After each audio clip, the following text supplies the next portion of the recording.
With the Butt Kicker Gamer 2, what you see and what you hear is what you feel. Butt Kicker. The future is feeling.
Was new names at the top of the standings last time out, but a return to familiar pastures here might just be what is needed for the drivers who we've grown accustomed to seeing at the top of the charts return to their familiar place at the top of the order.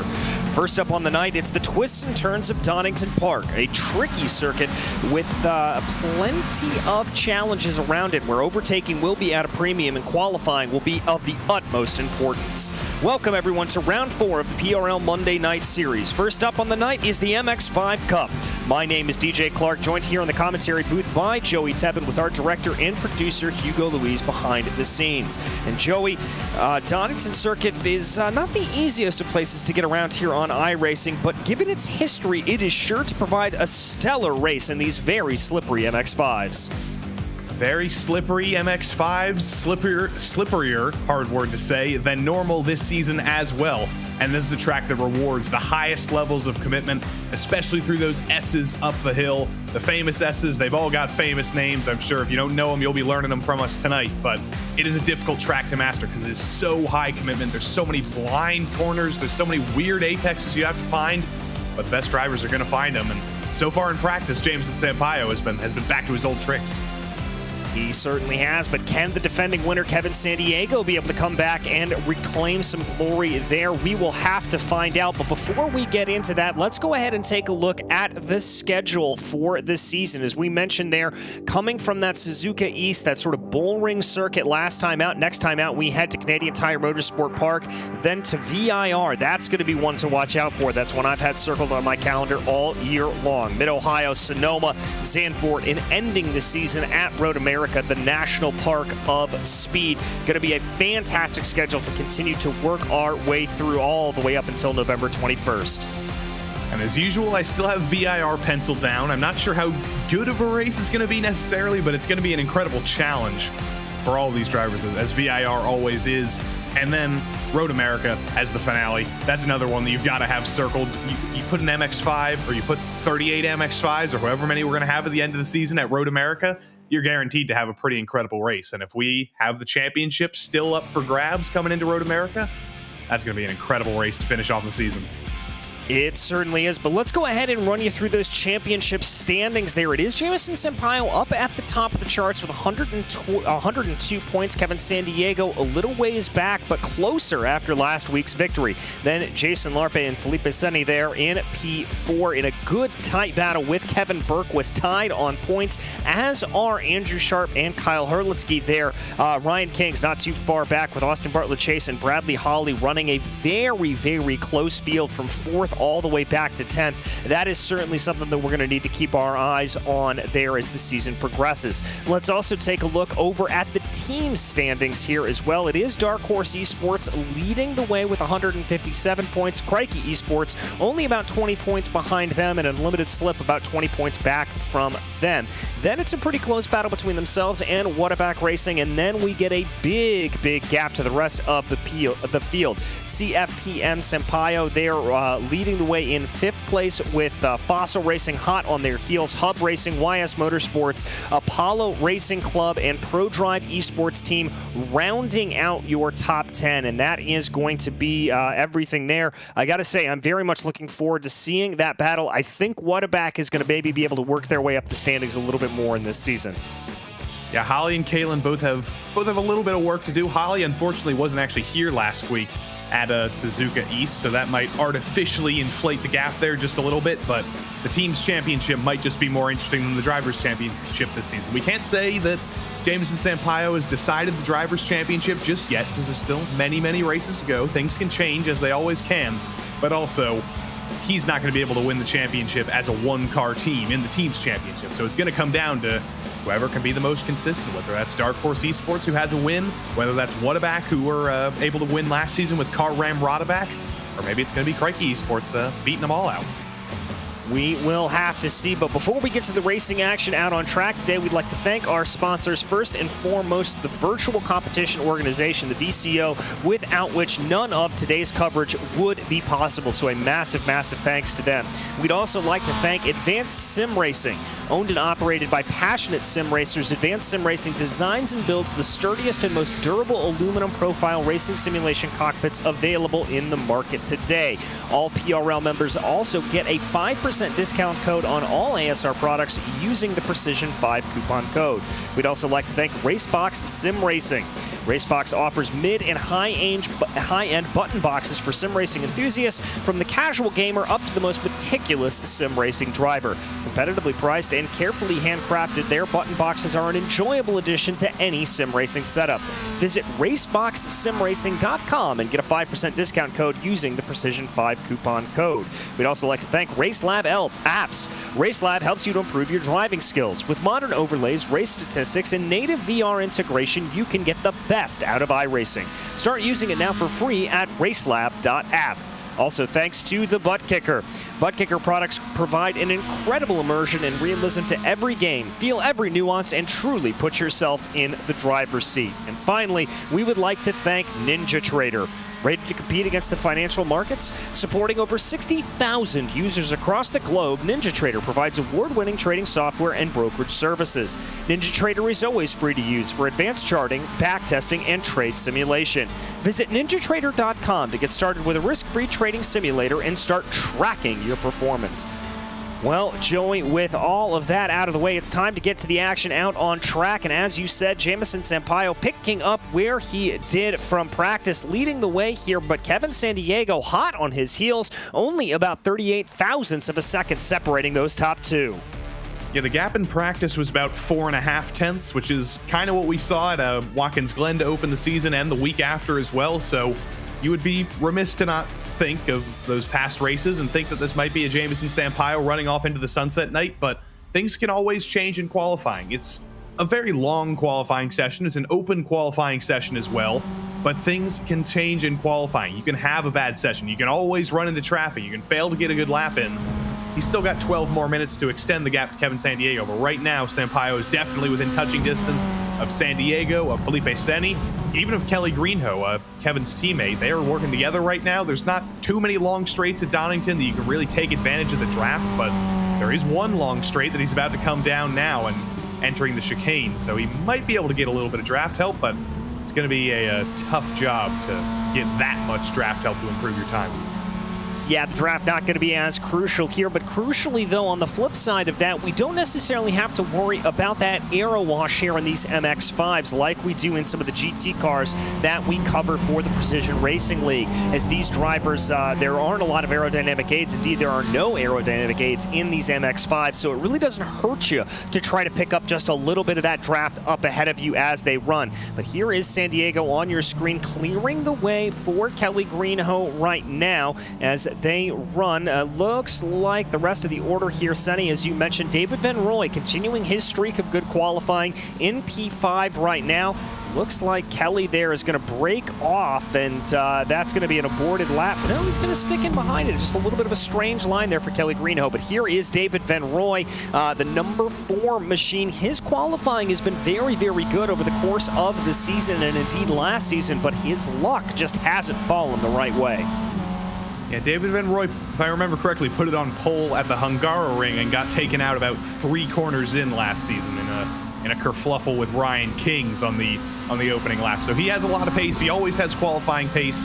Just hasn't quite had the luck or the race is going his way to be able to close out a win. But he's always had the speed for it. Just needs a little bit more luck this season. Maybe a little bit of chaos in front now that Sampaio and Senni and San Diego have come on the scene. But if anybody can do it, if anybody deserves a win after all he's been through in this series, David Van Roy is probably that driver. Let's see what he can do through the final corner. Probably the most difficult corner on the track, in my opinion. It's a blind apex. It seems to go on forever. There's elevation change as well, so we'll probably see at least 1 or 2 MX-5s spinning around to the exit of that corner in the race tonight. But David Van Roy comes to the line, and that might have been an out lap because he's not going to improve, and he's going to kick off a lap for real this time with a YS Motorsports car. I think that was Andrew Sharp stopped in turn 1, so this lap might be a write-off already. Yeah, that looked like a little bit of a problem there for Sharp exiting out of the pit lane. And that pit lane, very, very tricky to get in and out of out here. The blend line to come back into the track is pretty much directly in the racing line. So that could be something that we talk about come race time and the expected pit stops that we see.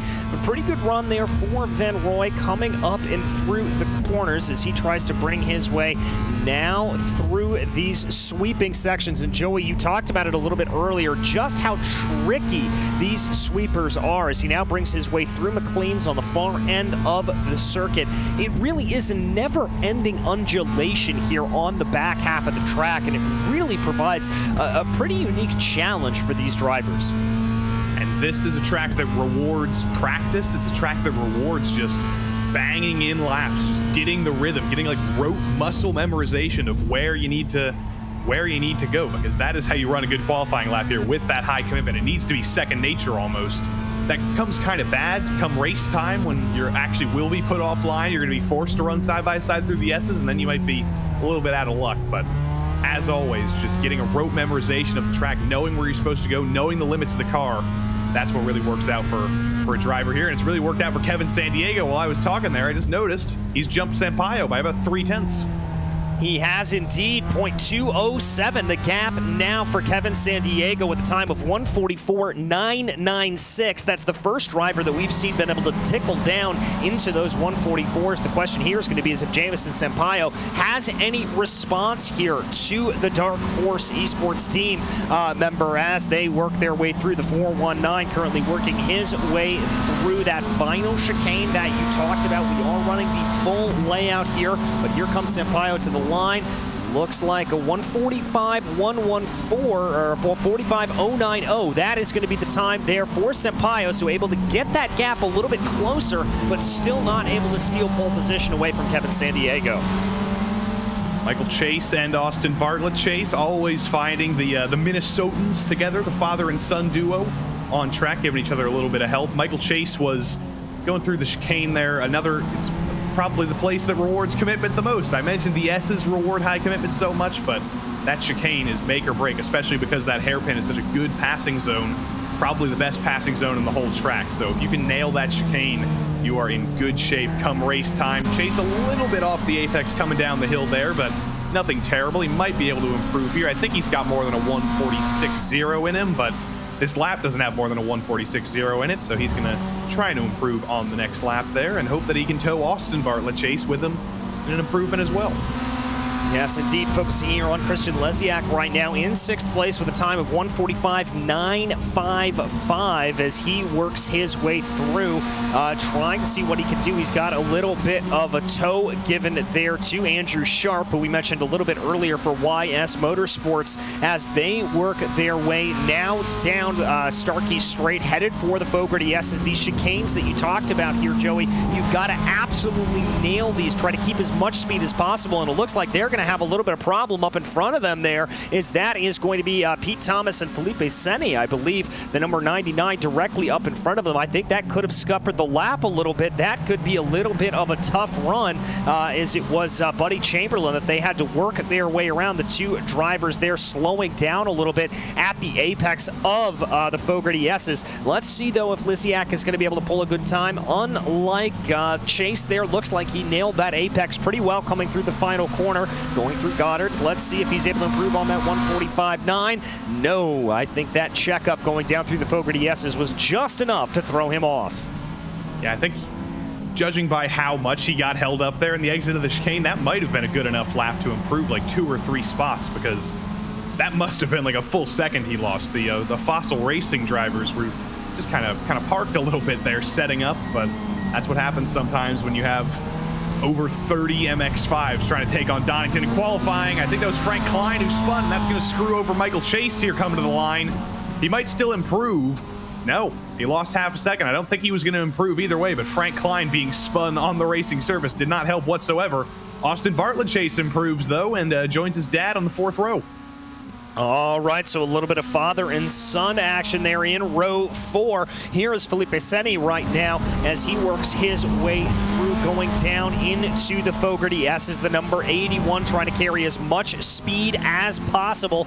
Looks pretty good from here on out. I do see a green time there for him in the 2nd sector, so that is going to be a personal best time for Seni. Let's see if he's able to carry that speed, carry that momentum a little bit more forward. He's going to bring his way now down into Goddard's, this left-handed hairpin that leads you back onto the main straightaway here, the Wheatkoroff Straight as it is known. And the number 81, nope, it's not going to be a lap there for him. He's going to come on down pit lane, and with less than 5 minutes to go, he's got to hustle because he may run out of time here sooner rather than later.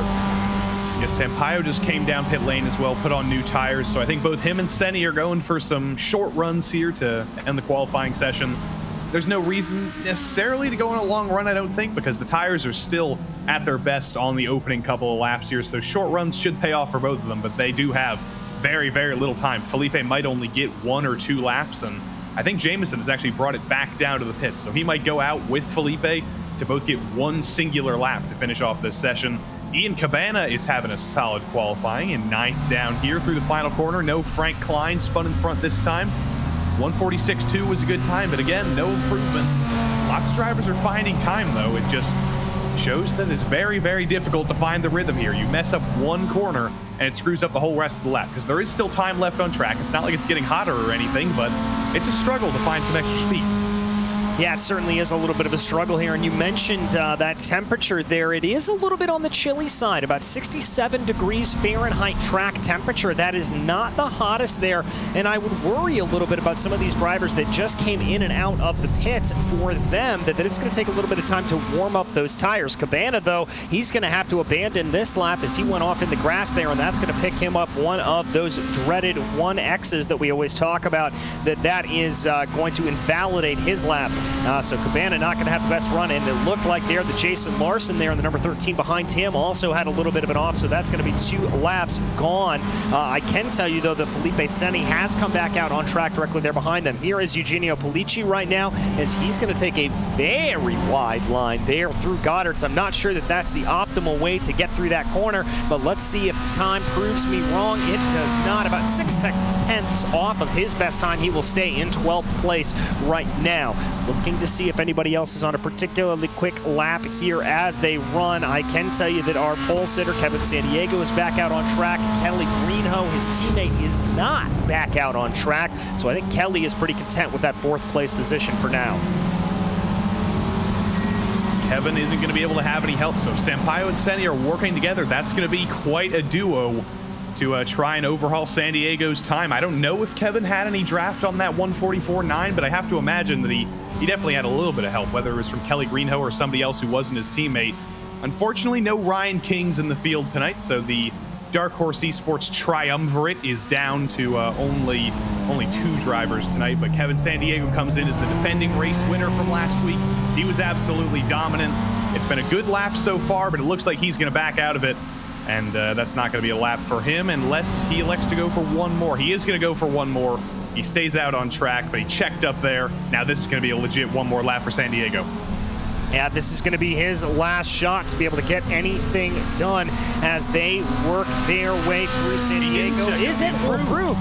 Oh my goodness, Kevin San Diego able to set a fastest time there. He was actually quickest out of anybody through Sector 2 with a 1:44.854.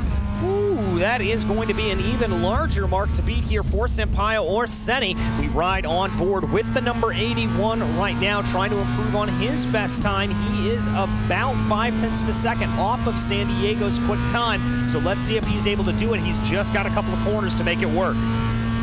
That was really weird, because it looked like Kevin San Diego backed off coming out of the hairpin. It looked like he was aborting that lap, but no, that was just an optical illusion apparently, because he found another half second there. So now we ride on board with Felipe Senni. He is nowhere near Jameson Sampaio, I don't think, unless he's giving Jameson a little bit of a draft. So this is going to be all on his lonesome here.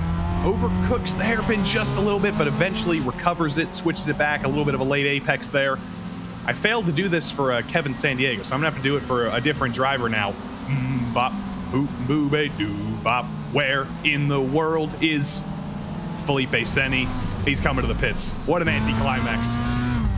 Yeah, he's going to come down pit lane, not liking that lap. David Van Roy, though, let's see if he's able to improve on that 1:45.8. He's not, but with 14 seconds left to go on the clock, he will get another bite at the apple if he so chooses. As we tick closer and closer to the conclusion of qualifying here, drivers will be able to finish their hot laps. Here is Andrew Sharp right now. He is actually directly behind Kevin San Diego as they work their way through Goddard's. Let's see if either of these drivers are going to be able to improve at all. San Diego's going to pull down pit lane. The number 24 of Sharp, though, is going to stay out on the track. He's going to cross over the line. That looks to be a better time, and indeed it is, but it's not going to move him up any positions. He'll stay in 12th. Polici's a driver who I would expect to see a little bit higher in qualifying, so let's see if he has anything through the final corner. He set up one of his laps very well a couple laps ago. He took that wide line through the final corner to really maximize the front straight a little bit, maybe got a half a tenth or so out of that, and the rest of the lap just wasn't very good, but this time far more close to the curb. This is a legit lap in anger. It's tracking decently through the final corner, but I don't think it's going to be enough to improve. No, still 0.3 slower.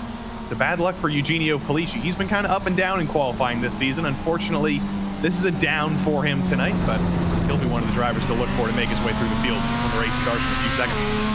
Yes, he certainly will. Last couple of drivers coming across the line, including Jameson Sampaio. Is he going to be able to improve to get close to that 88? He is able to improve, but not enough. Only 72 thousandths of a second separating your top two. Here comes Michael Chase, though. Is there going to be an improvement from Chase, the senior? No, there is not, unfortunately, and he's going to cross over the line, and that should just about do us for qualifying. I believe Kevin San Diego's still out on track, but that doesn't look like it is a true hot lap there for him, and it is going to be the number 88 that takes to the top of the timing charts here. So a great run for Kevin San Diego, carrying on from where he finished last week, taking that victory here and maybe bringing the fight to Jameson Sampaio. As we run you through the qualifying order here, it is going to be San Diego on pole position, Jameson Sampaio to his outside. Felipe Senni will be in P3, followed by Kelly Greenhoe, with David Van Roy and Christian Lesiak in row 3. Row 4 will be Austin Bartlett Chase and Michael Chase. The family members there lining up in row 4,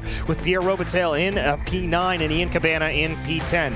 In row 6, it's going to be Derek Putnam, followed by Andrew Sharp in P12. Then back in 13th, it'll be Jerome Stanton and Eugenio Polici. As you said, that's going to be a driver to watch, try to move his way up through the field. Andrew Venaro will roll off in 15th, followed by Mark Kalin, the first of your Whataback Racing drivers. Nathan Miller will start off 17th, followed by Kyle Herlitzky in 18th. 19th is going to be Jason Larson with Malcolm Foster to his outside. Josh Kimball and Patrick Cowgill will be in the row behind them.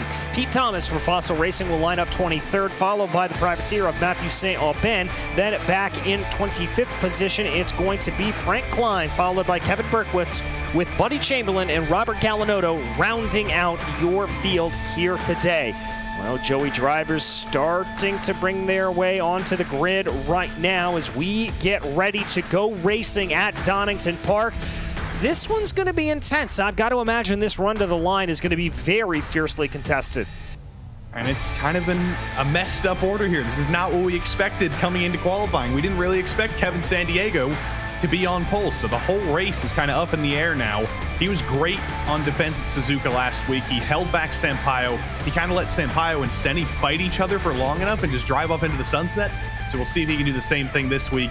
If Felipe actually has the pace to fight with Jameson, that'll be great for Kevin, but if not, he's going to have to defend against Jameson Sampaio as a little bit of a one-man show up front, and that's going to be pretty difficult, especially at Donington, where one mistake is pretty heavily punished.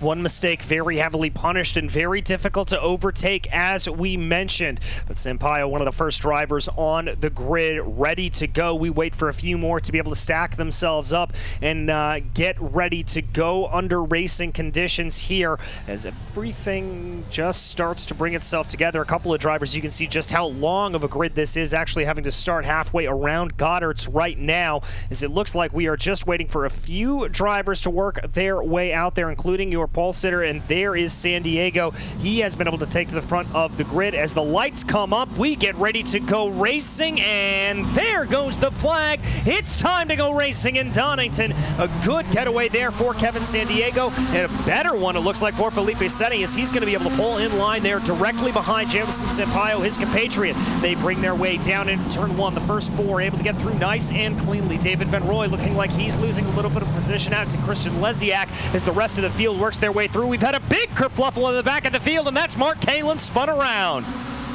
Well done, everybody, for avoiding Kalin there. That had the potential to be a much bigger kerfluffle, but everybody did a very good job of avoiding Kalin there.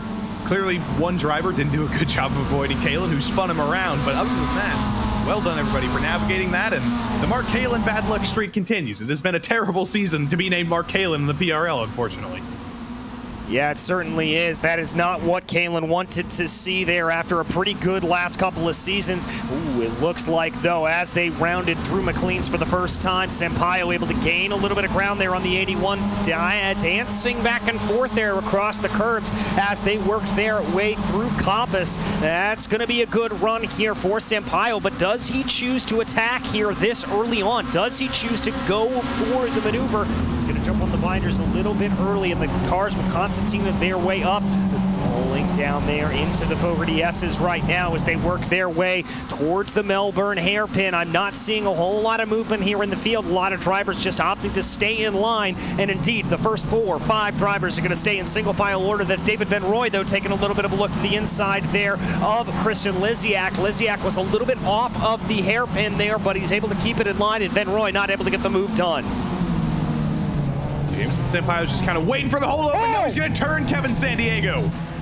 And I don't think that was deliberate by any stretch of the imagination. That was Sampaio just caught out there a little bit, but that has changed everything around at the front of the field. And now it is going to be Felipe Senni that leads over Kelly Greenhoe. Who would have predicted that one lap ago? Jameson was just trying to stick a nose in there on San Diego, and he just got a little bit over aggressive. I think misjudged his closing speed there, and he ends up tipping San Diego around. Both of them are still going, but 7th and 8th at a track where it's difficult to pass. You can't write either of them off for the win, but it suddenly got much, much more difficult, and Felipe Senni is in the catbird seat here. But look at that. The door is barely open there. Sampaio tries to send it in, and that door was always going to close, unfortunately. Yeah, let's take a look at the overhead shot here. Is you're right, I'm not even sure that door was fully open there. If it was open at all, it was just open a crack. I think that's a little bit of over-aggressiveness there from Jameson Sampaio. But there, as we see, he's already trying to fight his way back up through the field. That's side-by-side with the number 67 there as the 419 trying to move his way on by and back through. And it looks like those two rivals there, Sampaio and San Diego, they're running line astern. This is going to get a little bit interesting. And Kelly Greenhoe takes the lead. Great pass there going down through the Fogarty S's, just taking advantage of what looked to be a sleeping Felipe Senni, and now it's going to be David Van Roy trying to take advantage as well. They go down into the hairpin here, and they all fan out. There's going to be contact there in the back. I don't know how there wasn't more, just a little bit of bumping and banging, but everybody able to get through nice and easy. But we're pretty much Noah's Ark as they work their way up into Goddard's right now, jumping down onto the binders. That is going to be the number 91 there, Christian Lesiak, on a great charge up through the field. 3 wide into the hairpin. I can't say I expected to see that tonight, but we have seen it. I don't know how everybody got away with that. Sampaio and Austin Bartlett Chase and San Diego and about 3 other drivers. They went 3 wide, like 2 rows deep, and they all got away with it, which was pretty incredible.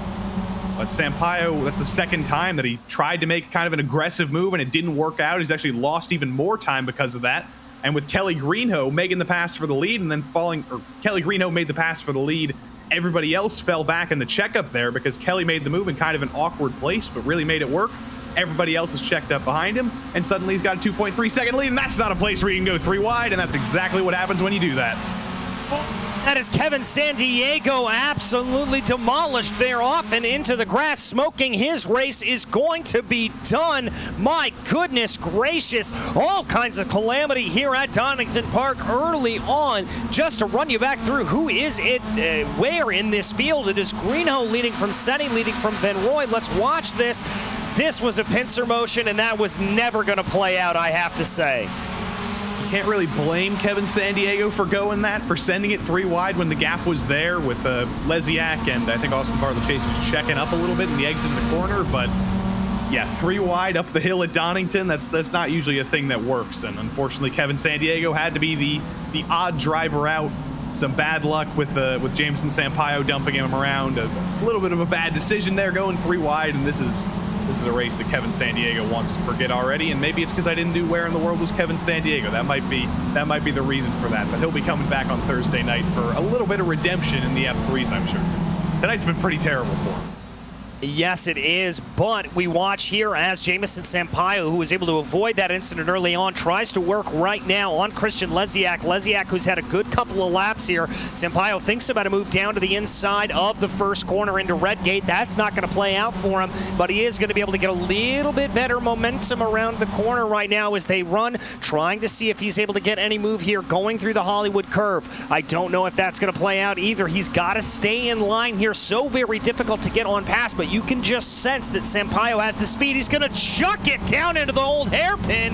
My goodness gracious, and that's David Van Roy. The streak of bad luck continues for Van Roy. Looks like he must have clipped the grass there on the exit of Redgate, or of coming up the hill, coming to Hollywood there. So David Van Roy loses out. It's not been a good race for so many drivers here, just trying to take too much speed there down the hill, loses it a little bit, didn't even clip the grass. He was just full commitment there. It didn't work out, and add David Van Roy to the list of drivers who need to make up a ton of positions now and have a huge recovery drive to make. As we focus back in here, this is a little bit of a gaggle in the middle of the field. Jerome Stanton currently getting passed there by Andrew Sharp for YS Motorsports as they work their way down into the S's there. Ooh, trying to think a little bit of movement there for the Fossil Racing driver, trying to get that position back, but I'm not sure that's going to play itself out as they go down to the Melbourne hairpin. That's a lot of speed coming down into the corner. Sharp able to cover him off, but Austin Bartlett Chase, it looked like, was able to get a beautiful crossover move there on the number 70 and get that move sent. My goodness gracious, these are some feisty drivers here tonight. Yeah, this is not quite what I expected when we came to Donington tonight. This has been absolutely insane. Let's see that dive from Austin Bartlett Chase. I don't know if that was a crossover. That was, oh my goodness. Yeah, that was a little bit of using Andrew Sharp as a brake there, and I think he knew that. That's why he backs out here. Lets Andrew Sharp go by, lets Jerome Stanton go by, and he'll try and recover, but I have to imagine the front of that MX-5 is going to be a little bit crunkled because that was a pretty big hit. Yeah, I think it will be crunkled indeed there. I'm stealing that word from you, Joey. As they work their way through the corners right now, a little bit of side-by-side further back in the field. This is going to be Nick Miller and Andrew Venaro as they somehow sort themselves out to go single file. Josh Kimbrell thought about a little bit of a move there to be able to get something done in the 978, but that's not going to play itself out. Ian Cabana, the one currently leading this train right now as they work their way back up the hill and through McLean's, trying to see what they can do there. You can see up ahead that little gaggle that we were following earlier as well as they now dive their way down through Coppice, looking to see if anybody's going to be able to get a move here again. You could potentially get a move going down into the Fogarty S's, but it looks like the Melbourne hairpin is going to be the premier overtaking opportunity. Here comes the 71 though. That's Derek Putnam trying to make a little bit of a move here on Kimbrell. Is he going to be gutsy enough to try to make that pass into the Fogarty S's? No, he's got to back off and stay in line. Meanwhile, up at the front of the field, Felipe Senni has been able to catch up to Kelly Greenhoe, and we've got a battle for first place on our hands. I think he actually went for a dive in the hairpin. Felipe Seni did, and it didn't work. So Kelly Greenhill was able to get the lead back, and all of that fighting has allowed Jameson Sampaio to catch up in third to the lead of this race. So we can't write Jameson out. We almost just wrote off Pierre Robitaille with Christian Leziak on the inside there. All the drivers still trying to figure out the final corner. There's multiple different lines coming through there, and Christian Leziak, unfortunately, is going to lose 2 spots in the span of 1 corner there. Michael Chase is going to be able to recover to get by him in turn 1. Leziak has had more speed than this, but just one mistake, as I mentioned before, you make one mistake in 1 corner, and you are punished for it for a very, very long time. And now he's under attack from Jerome Stanton. Yeah, very much so. This is such a momentum-based track. If you lose a little bit of that, here comes Stanton, though. Look at that speed he's able to carry through the Craner curves as they now work their way towards the old hairpin and under Starkey's bridge. Looks like he's going to have to check himself up a little bit, and he's also got to watch out from behind there because Andrew Sharp is certainly looking hungry in this battle as well as they now work their way through the Schwantz curve, going up into McLean's right now, trying to see if anybody's looking at a little bit of a crossover there. Austin Bartlett Chase has a good run on Ian Cabana as they work their way down the mini straight towards Coppice. Is the number 17 going to be able to pull this out? Yes, he is. That was a nice move there from the number 17. And Jerome Stanton's off out wide as well, so that might be 2 for 1 for Austin Bartlett Chase coming here soon. And Felipe Seni takes the lead. He's finally able to do it at the chicane there, and he repays Kelly Greenhill for what Kelly was able to do to him a couple laps ago. Yeah, Kelly Greenhill, remember, able to take advantage of that coming together between Sampaio and San Diego. Let's take another look at this pass. This is on the run down into Starkey Straight. Sampaio, or excuse me, Seni just later on the binder, so much later, and able to get it. And Kelly Greenhill looking particularly squirrely. Here we've got a lot of action, though, coming through the Melbourne hairpin. This is Venaro, Stanton, Kimbrell, Putnam, everybody coming together. You can't hardly keep your eyes on everything as everything continues to fire off here as they go. That's going to be the 978 of Kimbrell trying to make a little bit of a look. That's Stanton trying to go around the outside, but now they're going to be side by side as they bring their way onto the start-finish straight. Somehow Jerome Stanton has defied physics, and he's making the outside line in an off-camber corner work. That is bizarre, but Jerome Stanton made it work on Josh Kimball there.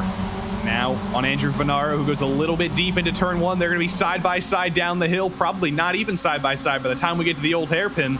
The momentum just in that single groove on the inside of the track is so great that Stanton essentially clears Venaro there by about 3 car lengths on the straight. That was a great pass by Jerome Stanton there. Did he just lose it off the corner? No, a little bit of tire smoke, but no worries there.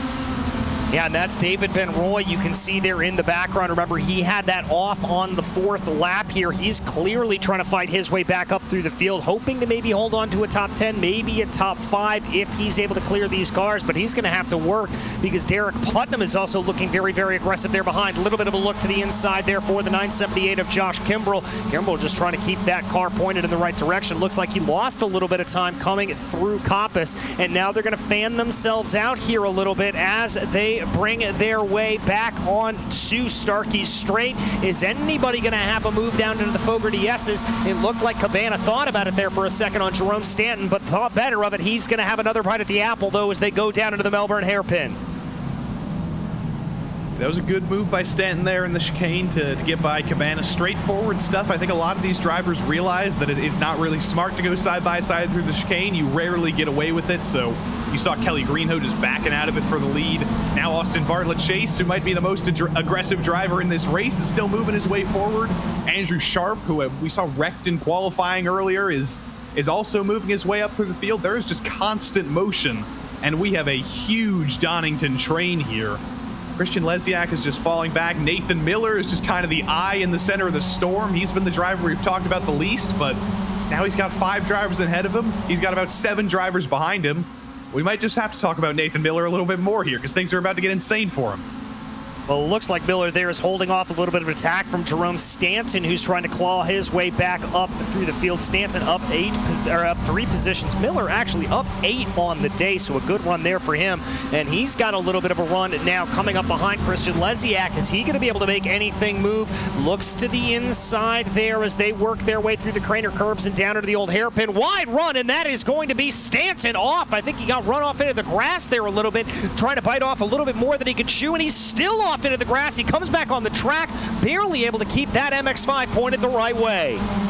I think he got into the back of Nathan Miller a little bit, or if he didn't, he was about to, and he just kind of recorrected and went off into the grass instead of going 3 wide. They're trying to go 3 wide down the straight again. Looks like Derek Putnam's going to back out of that. Van Roy backed out of it as well. But it's going to be Van Roy and Josh Kimball side by side. And Kimball's not going to be able to stick that nose in. Like I said, it's so difficult to go side by side through there, even if you do try. But Josh Kimball didn't really have much incentive to try there, but he might have had a little bit more incentive, actually, because now Derek Putnam's going to send it to the inside. And is he going to get that car stopped? He is. And he's going to get 2 for 1. The dives of the hairpin have been incredible, and now he's going to lose it. And now Josh Kimball's going to lose it as well. There is so much going on. Yeah, there certainly is, and we have a little bit of news at the front of the field here. Kelly Greenhoe diving down pit lane, as he is sometimes want to do, taking that early pit stop, but that was not before he was actually passed by Jamison Sampaio out on the circuit. So a little bit of interesting strategy there for Greenhoe. We've also got a couple other drivers down into pit lane, Cabana and Sharp, opting to take their pit stops early. We'll have to see if that plays out. I like this from Greenhoe. If he's able to come out in a little bit of clean air here and maybe just put in some hot laps, that could help him. But he was in relatively clean air running behind Felipe Seni, as we've got Jason Larson for the Crikey Esports team now off and into the grass.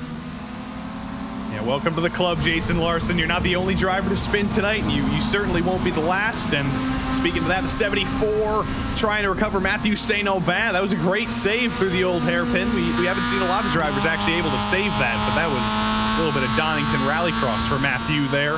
I'm looking to see where Kelly Greenhoe rejoined, and he is in a big, well, not a big gaggle of traffic, but he has to get by Matthew Foster and Robert Galinotto. Then there's a 6-second gap that he can slot in behind. I don't think Foster and Galinotto will be too difficult to get through necessarily, but that's still 2 slower cars he has to get through. 2 pieces of traffic he has to get through, while Seni and Sampaio are just kind of running all on their lonesome up front. Yeah, they're just running off and into the distance here, so we'll have to see how that plays itself out. Meanwhile, we keep our eyes on the number 38 of Andrew Venaro, and he's got Derek Putnam closing in behind him, trying to close back on David Van Roy, who is on that recovery drive. Van Roy looks like he's just putting in some pretty solid laps here. Little bit of a squiggle for pretty much all of those drivers coming out of the Melbourne hairpin as they now work their way up towards Goddard's, trying to see if anybody's going to have a little bit of a look. It looked for a second there like Putnam was going to have one. Is anybody going to come down in pit lane? It's going to be Venaro. So there is Andrew Venaro coming down into pit lane. He is going to be the latest to take his pit stop.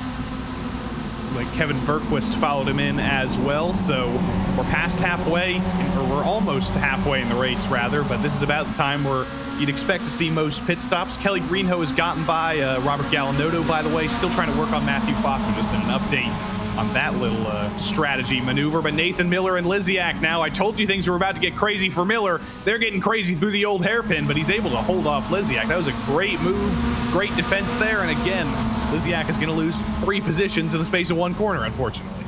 Yeah, he certainly is there, as his race has sort of been a little bit of a yo-yo here. It seems like every time he is able to get a move done, get a pass done, it just comes back to bite him and he loses a position. And now it's going to be David Van Roy who's the one who wants to try to take advantage of him, try to move his way up into 8th place after qualifying in, that would be 4th place for Van Roy. A little bit of side-by-side up at the front of the field here. This is going to be Chase working their way, that's Miller rather, and Jerome Stanton, as they go side by side down into the Fogarty S's. Late on the binders is that number 70. That may be a cut course penalty, Joey. That looked very sketchy to me. That definitely is going to be a cut course penalty. He was to the inside of the bollards there, and I think Austin Bartlett Chase might get a penalty as well, or whoever was behind him. Somebody just absolutely threw it off the road in the chicane there and did not make the track whatsoever. So we'll see if both of those drivers have to serve a slowdown soon. We'll see if they ever do, but look at this up front. Jamison Sampaio almost puts the bumper to Felipe Seni, but the battle's on, and Kelly Greenhoe really wants to see this continue on for as long as possible.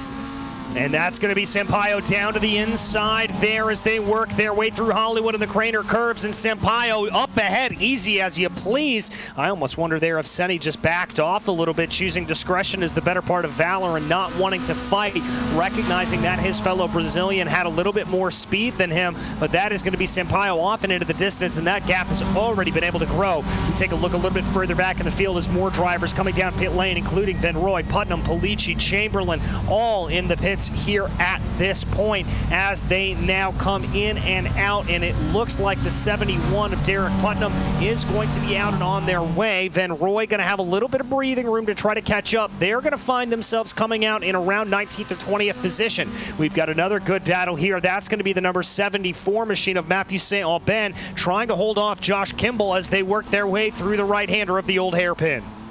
And two drivers who've had a little bit of trouble trying to recover both of their races. Kimball's going to send it to the inside, but he's not actually going to be the inside. Has to back out of that one over the top of the hill, and that's actually going to completely kill his momentum here. Unfortunately, I'm not entirely sure why he dived it to the inside there, but he's trying to hope that he has a little bit more straight line speed than St. Aubin, who's actually going to pull over. I think he might have gotten a slowdown up over the hill, and that looked very much like a slowdown to me. I don't think he would just let Josh Kimball by like that, so he must have cut one of the first S's after the old hairpin, which will give you a slowdown. I've done it before, and bad luck for St. Aubin because he looked to be in control of that battle. And there you just saw Christian Lesiak able to get a move done on Jerome Stanton, but Stanton looking a little bit feisty, maybe wanting to take a move down into Goddard's. Here they come down out of Goddard's. Is anybody going to pull off into the pits? It looks like Stanton is going to be the latest one to bring his number 91 MX-5 down in to get fuel service here. No tire changes that we've seen, but we have seen that two-tire strategy play itself out as they certainly are definitely working their way through. We'll have to see for Sampaio and for Senni if they decide to take that two-tire change. It looks like Kimball, St. Aubin, Thomas, Stanton, Larson all down into pit lane here as we focus in on the leader and look at that gap grow up to 1.3 seconds for your former leader here. Remember, he got into the incident there between himself and Kevin Sandiego on those opening laps.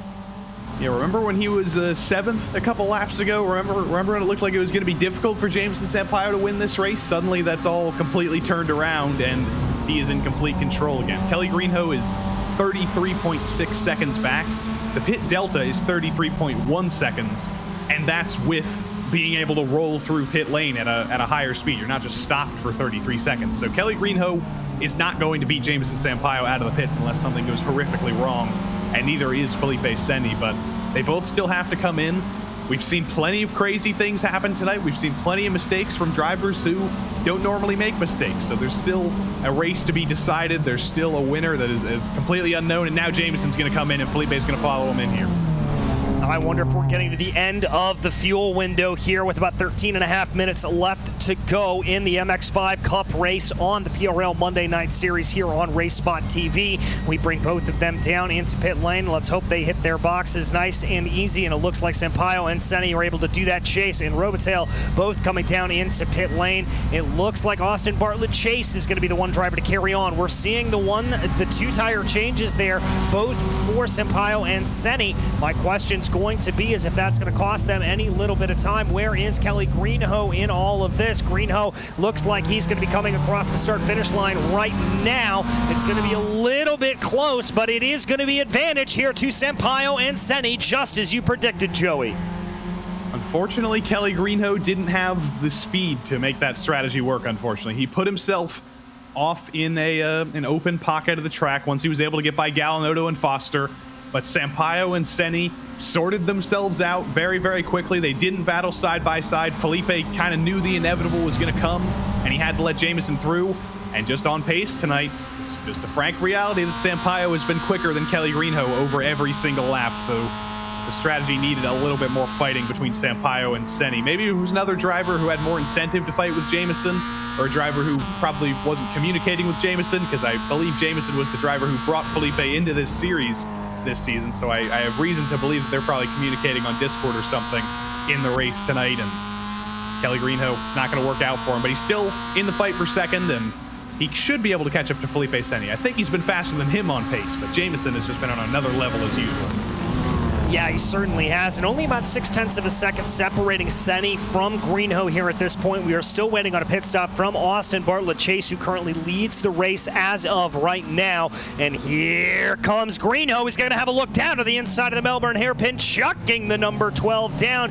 And Senni not putting up too much of a fight, but yes, he is. He looked for the crossover there. They're going to be side by side as they exit out of the hairpin now, and it's going to be a drag race as we work our way towards Goddard's. Who is going to be the first to blink? It's going to be Kelly Greenhoe, who backs off there, and he is going to have to make that move on a different day. Austin Bartlett Chase, by the way, coming down into pit lane, so that does mean that the lead of the race will go back over to Jamison Sampaio. And now Senni and Greenhoe are going to be fighting over second, and Jamison is just going to continue to extend his gap. He's going to be very, very happy to see what's going on behind him. That was a good move by Greenhoe in the hairpin, but we're going to have to send Felipe Senni's move into the textbook for crossovers 101, because that was pretty incredible. He basically threw himself off of our screens, and then suddenly he was back in the fight, getting the position back. That was pretty incredible by Felipe, and Kelly knows that that's a trick that Felipe has in his toolbox now, and he's got to figure out a way to maybe think oval style, maybe think about a little bit of a slide job, maybe think about parking it on the apex so Senni can't actually do a crossover. But Kelly's an experienced racer. He knows what he's doing. He's got all those tools in his toolbox. He's got 10 more minutes to use them, and then maybe he can run away from Felipe Senni and try and issue a little bit of a challenge to Jamison. We'll have to see if just that's what he is able to do. The gap has come down here a little bit. It's down to about 0.5 of a second. It was up at 0.6 of a second on this point of the circuit on the last work around. Here is Austin Bartlett Chase trying to make the move right now on Pierre Robitaille as he works his way through the corner. Nick Miller, who we have been focused on here, as sort of the quiet champion of the day, running around in ninth in the popcorn position to this battle here. Trying to hold off there. Austin Bartlett Chase trying to take this line, trying to take that line, looking for anything that he can. And now he's going to find himself under attack from Nick Miller. Miller is going to look down, Nathan Miller rather. Miller's going to think about a look down to the inside. Not going to do it as they work their way through for the Fogarty S's right now. And they're going to come out single file into the line here as they go. I don't think anybody's going to have a move here unless Austin Bartlett Chase wants to send an almighty dive bomb. A little bit of lock up there in front of them. I believe that was Andrew Venaro who had a big lockup coming through the corner, but they'll stay single file from here. This train kind of got deformed after the pit cycle, but it's reforming itself. Everybody's joining up to be a multi-car train, and Nathan Miller just got punted around by Leziak into the final corner. He's trying to get off the apex, but Van Roy has nowhere to go. Polici has nowhere to go. Bergquist is going to try and pick up the pieces. But again, another driver gets the bumper put to him by just a little bit too much of a send into the final corner, and a door that closed. A door that closed indeed, and that looked a little bit scruffy, and unfortunately David Van Roy looks like his car is severely damaged, pulling off to the outside there. I wouldn't be surprised if we see him park it. The number 4 just having bad luck, going from bad to worst, as now we focus back in on Nathan Miller, trying to get a little bit of a run here on Kevin Bergquist following that incident. It looks like he's going to be behind, and I've got to wonder here for the number 6 if he's got a little bit of damage that could be slowing him down. He definitely does, because Polici had to park it immediately there. David Van Roy got turned into a tricycle, and the third driver involved in that incident was Nathan Miller, who still looks fine. It doesn't look like there's much damage. He's also in a white livery, which makes it very easy to spot damage on these MX-5s. So he should be fine, theoretically, but also he's going to be a little bit rattled because he just got spun around in front of the field by another driver. So he's got a huge amount of work to do. He was having such a great race, basically locked into the top 10 there. And it's all falling apart. He's got 7 more minutes to recover everything. And also 2 drivers who really elevated themselves over that train, who I want to mention, who are currently fighting into the hairpin. Venaro and Andrew Sharp. Both of them came in early. They came in about 4 or 5 laps earlier than everybody else who was in that huge train.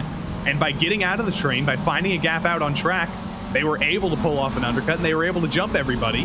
And it's all come out very, very well. And Andrew Venaro is going to get a top 5 out of it if he can hold off Andrew Sharp.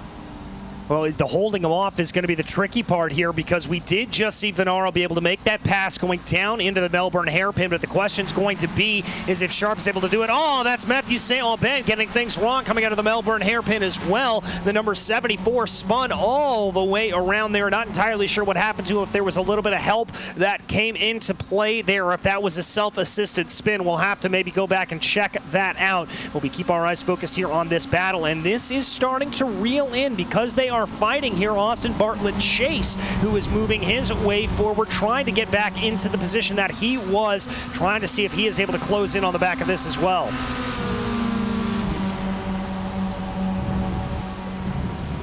Over the top of the hill, two different lines in a way. Sharp is using a little bit more conservative of a line. Andrew Venaro committing a little bit more, but also throwing it off the track on the exit, and that's going to allow Andrew Sharp to just stick to the back of him here, up over the top of the hill, almost completely blind. It's a mystery as to when you get on the throttle here. It always seems like you either get on it too early or too late, but both of them nailed it that time.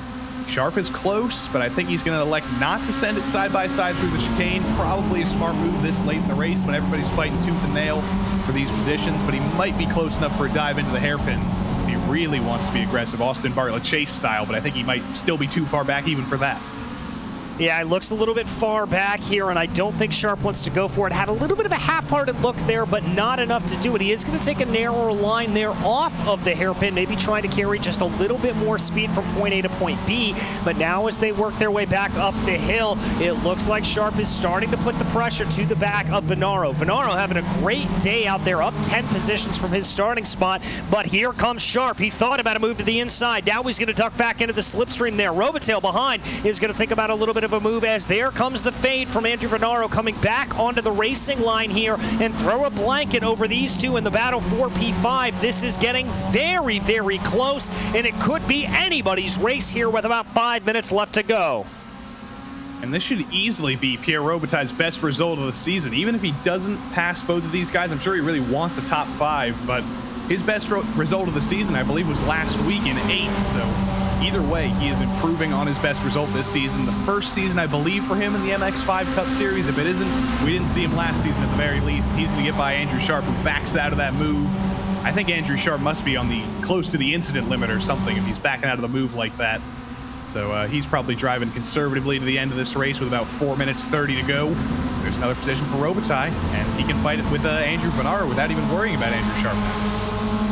Yeah, it's a very good point. We haven't really mentioned that incident limit there. 13 incidents, and these drivers will get a drive-through penalty, and that is not what you want to see in such a closely fought battle as this. And I think particularly there for Andrew Sharp, who has certainly been in the wars here today, he could be right up against that incident limit, and that could be the reason why we see some of drivers such as he backing off a little bit, not wanting to get too aggressive. I'll tell you what, though, Ian Cabana not worried about that incident limit, taking a big chunk of the curbing. As here comes Sharp, maybe thinking about a little bit of a move. We've seen him carry some great speed out of the Melbourne hairpin, but just not able to capitalize where he needs to, going down into the left-hander of Goddard's. He's going to get onto the binders here, trying to close in on the back of Robitaille. I'm not sure if he's going to get the run that he wants, and indeed, he's just going to have to tuck in line here. Joey, it just seems like he doesn't quite have the speed where he needs it. That's always frustrating. You have the speed where you don't need it, and where you really need the speed to be able to make a move, you can't seem to find it, and you can't actually dive into the inside. Christian Liziak has just been forced to come down pit lane. I believe that will be an instant limit for him. He's gotten into a few troubles tonight, and he's not stopping, so that is a drive-through for Liziak. He's the first driver to hit that 13x incident limit, and I'm surprised that not more drivers have met that incident limit. There's definitely a few drivers that have been off track a couple times, have gotten a couple 4Xs, but Liziak's the first one to fight there. Robitaille still trying to send it on Venaro, but that's not a part of the track where you make a move, but look for him into the hairpin. If he can stick it with him up over the top of the hill, Venaro's going to throw it off the road again, and that's going to make Robitaille's life very much easier. He's going to think about a little bit of a move here going into McLean's, definitely getting his nose down to the inside, but that's going to blunt his momentum a little bit as they now work their way through Coppice. It looks like Robitaille lost a little bit of ground there courtesy of that battle. Oh, up at the front of the field, though, I believe Jamison Sampaio has made an error as Felipe Seni has been able to catch up to him to the tune of about 0.7 of a second. We may have a battle here for P1 with about 2 laps to go as they cross over the stripe.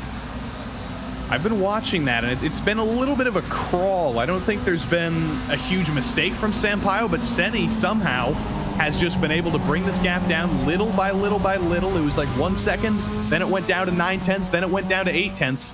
But that last lap, he was still 0.5 seconds faster on that lap than Jamison Sampaio was. So he's clearly got more speed than Sampaio somehow. I don't know what the difference would be. Maybe Jamison has a little bit of damage from those early incidents. Maybe he's destroyed his tires a little bit more when he spun around with Kevin Sandiego. I don't know.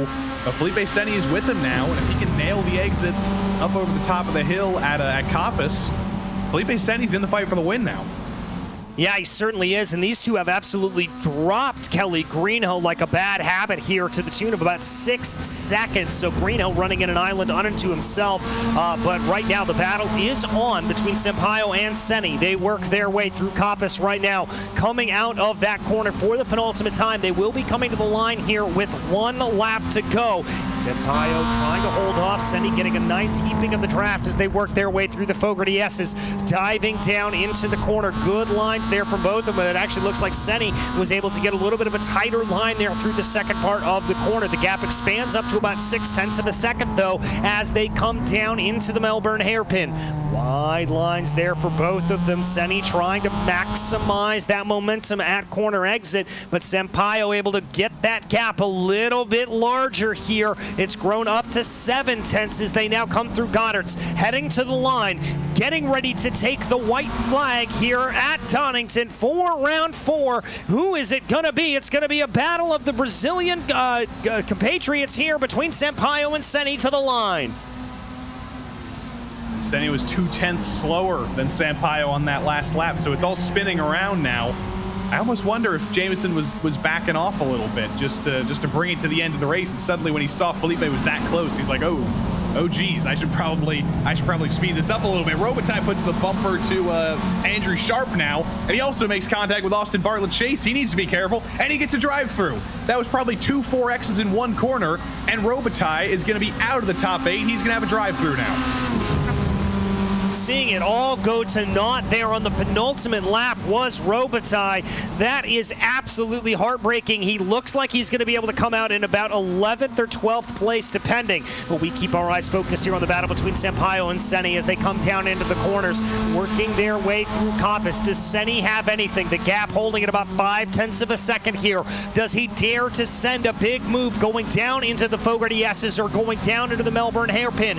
We will have to wait to find out. Here they come, going down into the Fogarty S's for the final time. The gap holding at 0.5 of a second. We saw Jameson Sampaio be able to get a little bit of a larger gap here on the last lap. I don't think he's going to be close enough, is Felipe Senni, as they go down now into the hairpin for the final time. Both of them trying to maximize their exit out of here. A little bit of a defensive line there from Sampaio, moving off to the right-hand side of the road, covering off his bases as much as possible. Is that going to be enough for Senni? Is that a problem for Sampaio? He got off to the side there, looking to the outside. Does he have a slowdown penalty? Is he out of fuel potentially? I'm not sure what happened there, but it's going to be a run to the line, and Felipe Senni will take victory.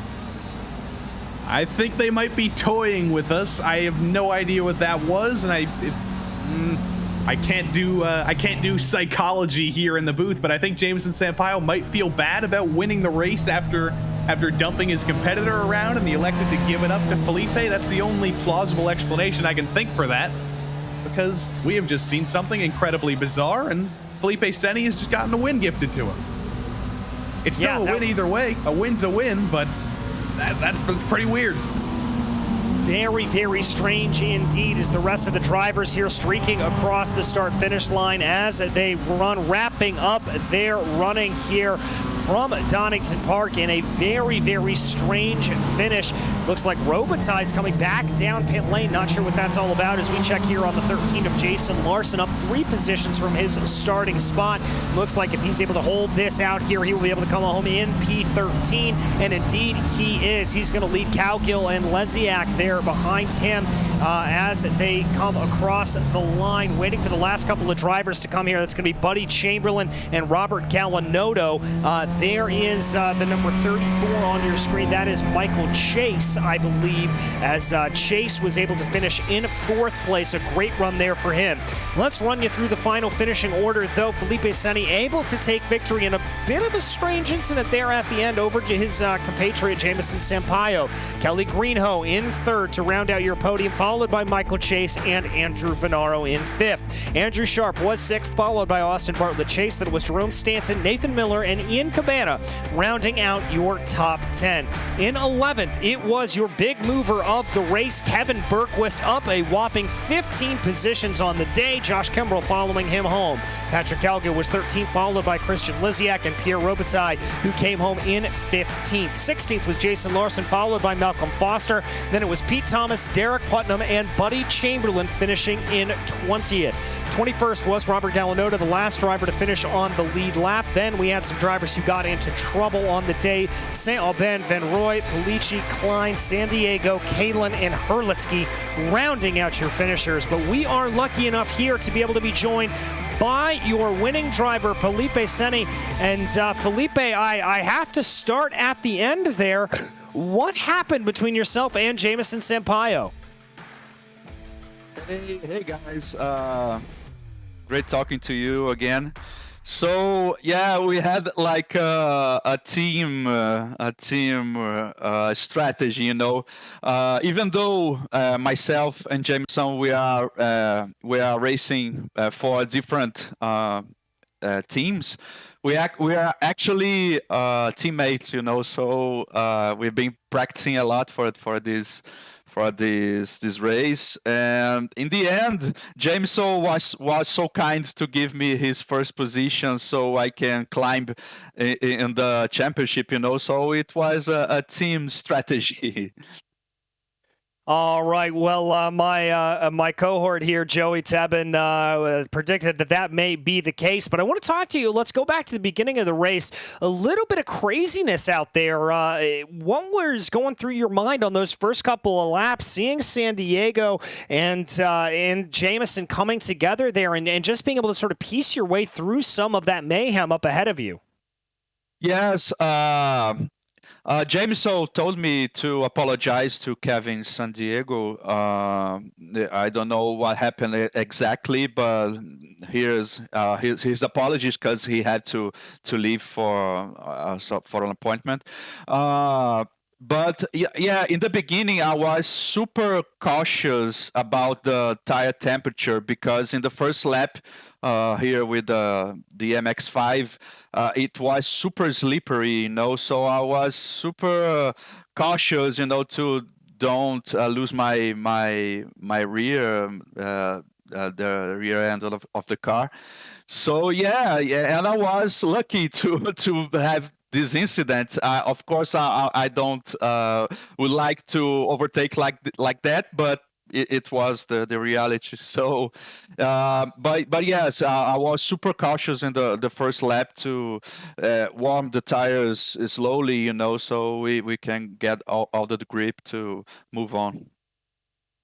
Well, looking ahead here to next week, we head to another very difficult track to overtake on, and one that is a little bit of a driver's delight in the terms of most sport. How do you like your chances there? How do you think that's going to go?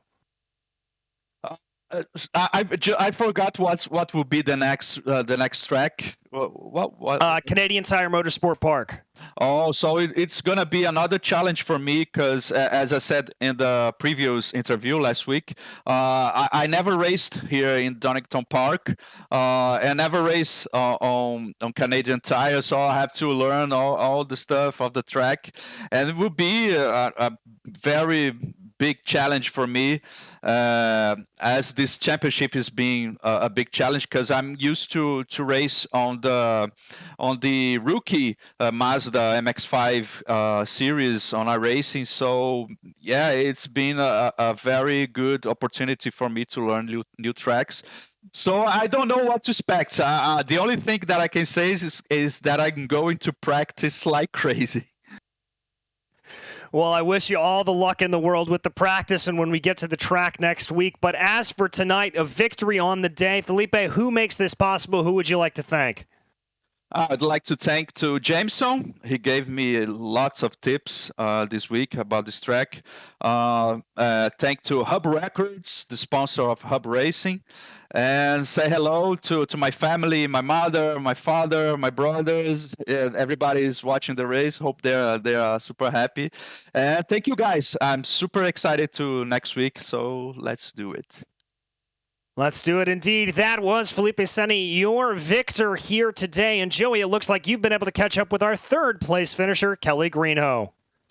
Indeed, I have. It was a crazy race tonight, Kelly. You managed to lead a couple laps somehow, which I don't know if you expected, and you got on the podium after all of it.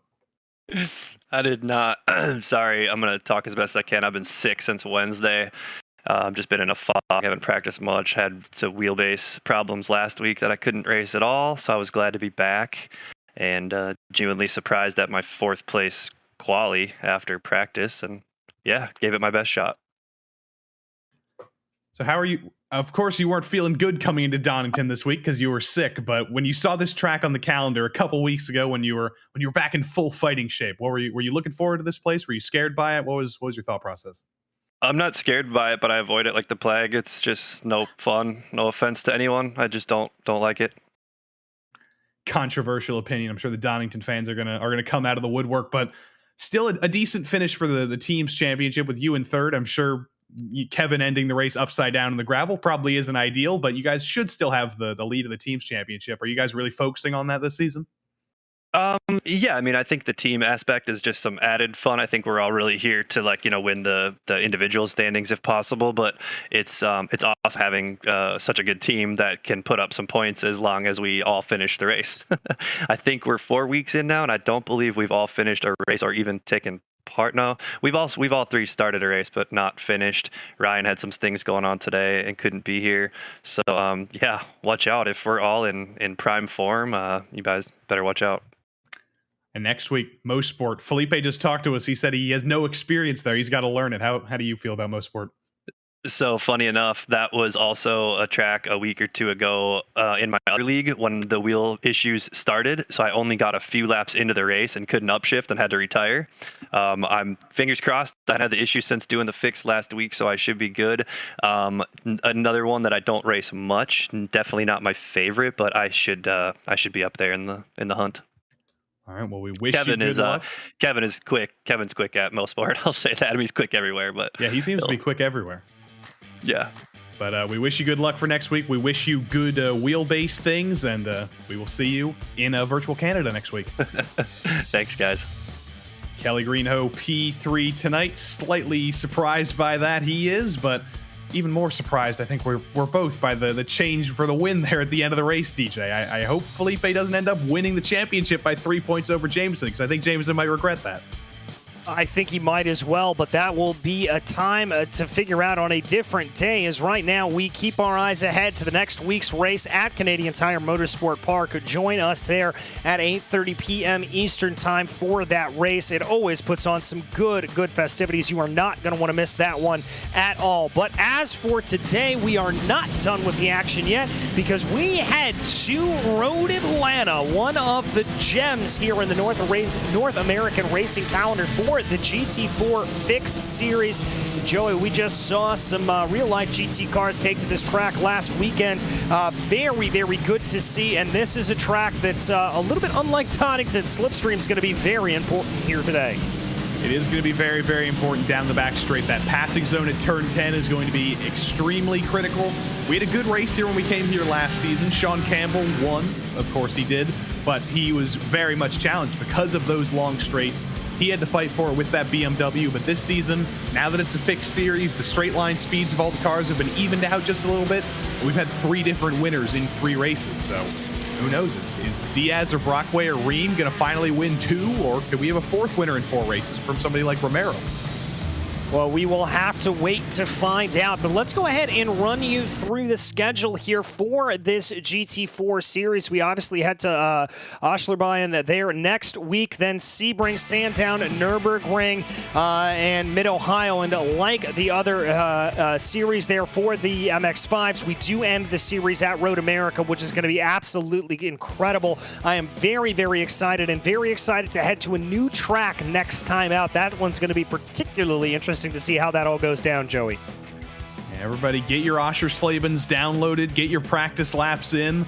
I know personally, I downloaded that track the week it came out, and I still haven't gotten a chance to drive it. I've only put some AI races on there, so I gotta do some work. I might need to practice Oschersleben a little bit before commentating that race next week, but hopefully everybody else is too. And then Sandown's not an expected GT4 track, but it was on the calendar last season, so we know to expect craziness there.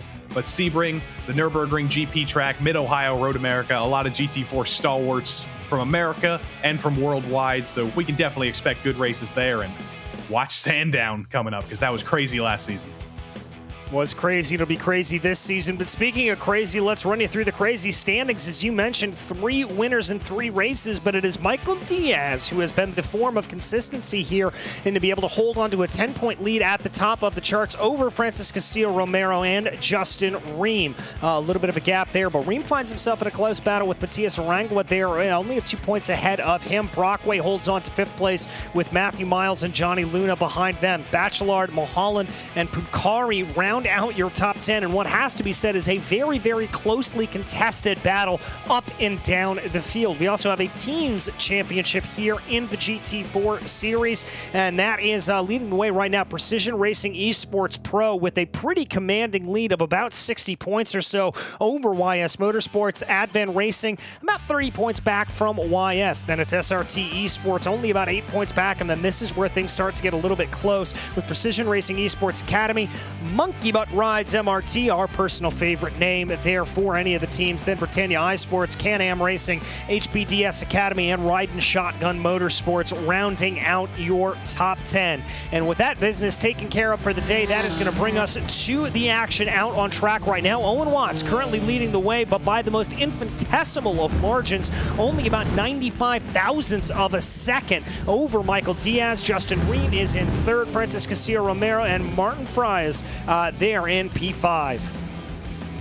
Good to see Owen Watts back on the grid. Hasn't been here for the first 3 weeks, but he comes back and he instantly puts it on pole, which he's done a couple times. He did it twice last season, but wasn't able to eke out the win. Sean Campbell ended up ahead of him both times, but what better time to get your first win to take down Diaz and Ream and Brockway and all these drivers who have been so strong this season. That's going to be very difficult. Diaz is actually working with his teammate here. That is Romero behind him, getting a little bit of draft. So Diaz not going to get any help here, really. But down the back straight, Romero is. And he only needs about a 10th and a half to be able to jump up onto pole. So just a 10th and a half in the straight here in this BMW would be enough. But let's see if Diaz can do it naturally. And we'll see if Romero can do it with a little bit of help. Well, that draft is going to be pretty crucial around here. We watch Diaz coming out of that final corner, bringing it down. Looks like that time is not going to be an improvement there for the Precision Racing Esports driver, as he's going to have to re-rack and restack here to try to get his way back forward. Little bit of a wide run, very bit of a wide run coming up through turn 1, and that is not the way you want to take that course off and into the grass. I dare say this lap is not going to count there for Diaz. Here is the number 912, though, of Justin Ream, last week's winner in that Porsche 718 Cayman, clobbering the curbs coming up over turns 2 and 3. Exactly how you want to take it there if you are a driver here, but that's going to be a little bit close coming down through the S's, I have to say. Just really clobbering the curbs. Clobbers the turn 5 curb a little bit less than you'd expect him to, though. And he's got a little bit of traffic ahead of him. I think that's actually Diaz and Romero ahead of him in the train, so we won't get held up by them, but there is a unidentified Porsche in front of him that he might have to worry about. But this is an out lap, so this is just a tire warming lap. This is just a preparation lap, I believe. And we'll see if Justin Ream can improve just that teensy little bit that he also needs. He's only 2 hundredths or 20 thousandths ahead of Francis Castillo-Romero. He too only needs like a 10th and a half, which is going to be hard to find late in the session at Road Atlanta. Yeah, it certainly is. And I believe that unidentified Porsche is Brett Bucari, who runs currently in 29th position. I think he's going to be a little bit far away there from Ream to give him any benefit of the draft. But let's see here for Ream as he comes over the line. I'm not seeing any personal best sector times, but that doesn't mean he can't pull out a good lap here at the end. Again, wringing the neck of that car. It looks like that's not going to be an improvement there for Ream, as now he is going to start again on another flying lap here to see what he can do. Looking up and down through the field here, this is a very, very close battle, really, between anybody. We are not seeing a whole lot of separation, and indeed, 1st to 17th only separated by a single second. So this is a very, very closely fought field, and it is going to be fascinating to see who is able to come out on top, and I think that's going to make for an even better race here once the green flag flies. That's the power of the Fix series. We still saw some pretty close racing in the GT4 Sprint Series last season with the open setups, especially here. Sean Campbell won by like 5 seconds, but we had a pretty epic battle before that. But now that we have a fixed setup series, everybody is kind of at the will of iRacing, who's done the best job they can to even out all the cars, make them all as equal as they reasonably can to make for a good race. And you can see the equalness, the equality rather, in the field this season. 3 different winners in 3 different races, also 3 different cars. Diaz in the BMW, Brockway in the Aston Martin, and Ream in the Porsche. So we'll see if we can get a 4th manufacturer to win tonight, which would be Owen Watts in the Mercedes, actually. Yes, indeed it would, and so we'll have to see how that comes around. We watch Diaz as he comes across the line, and that's going to be an improvement there. It looked like for a second, but it's not going to be enough. Still 95 thousandths of a second off of Owen Watts, and they'll only get one more bite at the apple here with lap times clocking in at about 1 minute and 24 seconds. Here is Gabriel Gignac as he works his way through in one of the aforementioned Aston Martins, and I think there's a little bit of damage there to that splitter, so dare I say this probably won't be the fastest lap here for the 249. Currently runs in 24th place, but still trying and doing everything that he can. Jocks is going to be able to get in a good time there. Fernando Jocks is going to be able to put in a time to get him up into P7. That was the latest movement that we've seen on the charts. I'm trying to figure out how Gignac could have damaged the front end of that car, because it definitely is damaged. That's not just an illusion, I don't think. That's not just how the Aston Martin looks, but that's very, very weird that he's still going somehow with that heavy of damage on the front end. Francis Castillo-Romero, we ride on board with him down the back straight from the last time. I think he actually held his teammate up a little bit coming down the hill. So if Michael Diaz is going to get any advantage here down the straight in the draft, I don't think it's going to be enough to overcome the amount he got held up down the S's. So it all comes down to Francis Castillo-Romero here, seeing if he can get any lap time out of this on his lonesome. He only needs 20 thousandths of a second to beat Justin Ream. He basically needs to run exactly the same lap time he did before, but he's a full second slower. I don't think the lap time is there on the track anymore. It may not be, but the checkered flag is in the air right now. We watch Frias as he comes across the line. That's not going to be an improvement there for the McLaren driver. He will stay in 6th place as Watts is in pit lane. Here is Drew Lipke as he comes through there. Not going to be an improvement there for the number 121. Hay will stay in position. Here is William Brennan in 21st position as Arvello is able to do an improvement there to go up to 11th place. Brennan comes across the line only about a 10th off of his best time there in the BMW, so that's not going to be a good play there for him, unfortunately. Next to come across the line here, well, we're going to have to wait a good long while because it is going to be that tandem of Diaz and Castillo-Romero. They are going to be the last drivers to have taken the green flag here, so they're going to have to work their way around. Keeping an eye on the sector times, I can tell you that Francis Castillo-Romero was quick in sector 2. That is going to be a personal best there set for the number 96. Is he going to be able to get anything as they run? We will have to see. Coming down into the braking 410A right now. The 17 a little bit squirrely there, but not quite able to get it to go. Diaz trying to hold on to the best of his abilities, getting a little bit of the toe off the number 96 in front of him. Castillo-Romero is going to pull off to the side, and that is going to be Diaz coming down pit lane. Castillo-Romero is going to stay out on track. Is that going to be an improvement? It is not. No surprise there. They were struggling in the end of that run, still a second slower, and Diaz was probably the faster driver of the two. He was probably the right driver to put at the head of the train, but your teammates, you got to switch around, and unfortunately, Michael Diaz just kind of got held up there for 2 laps.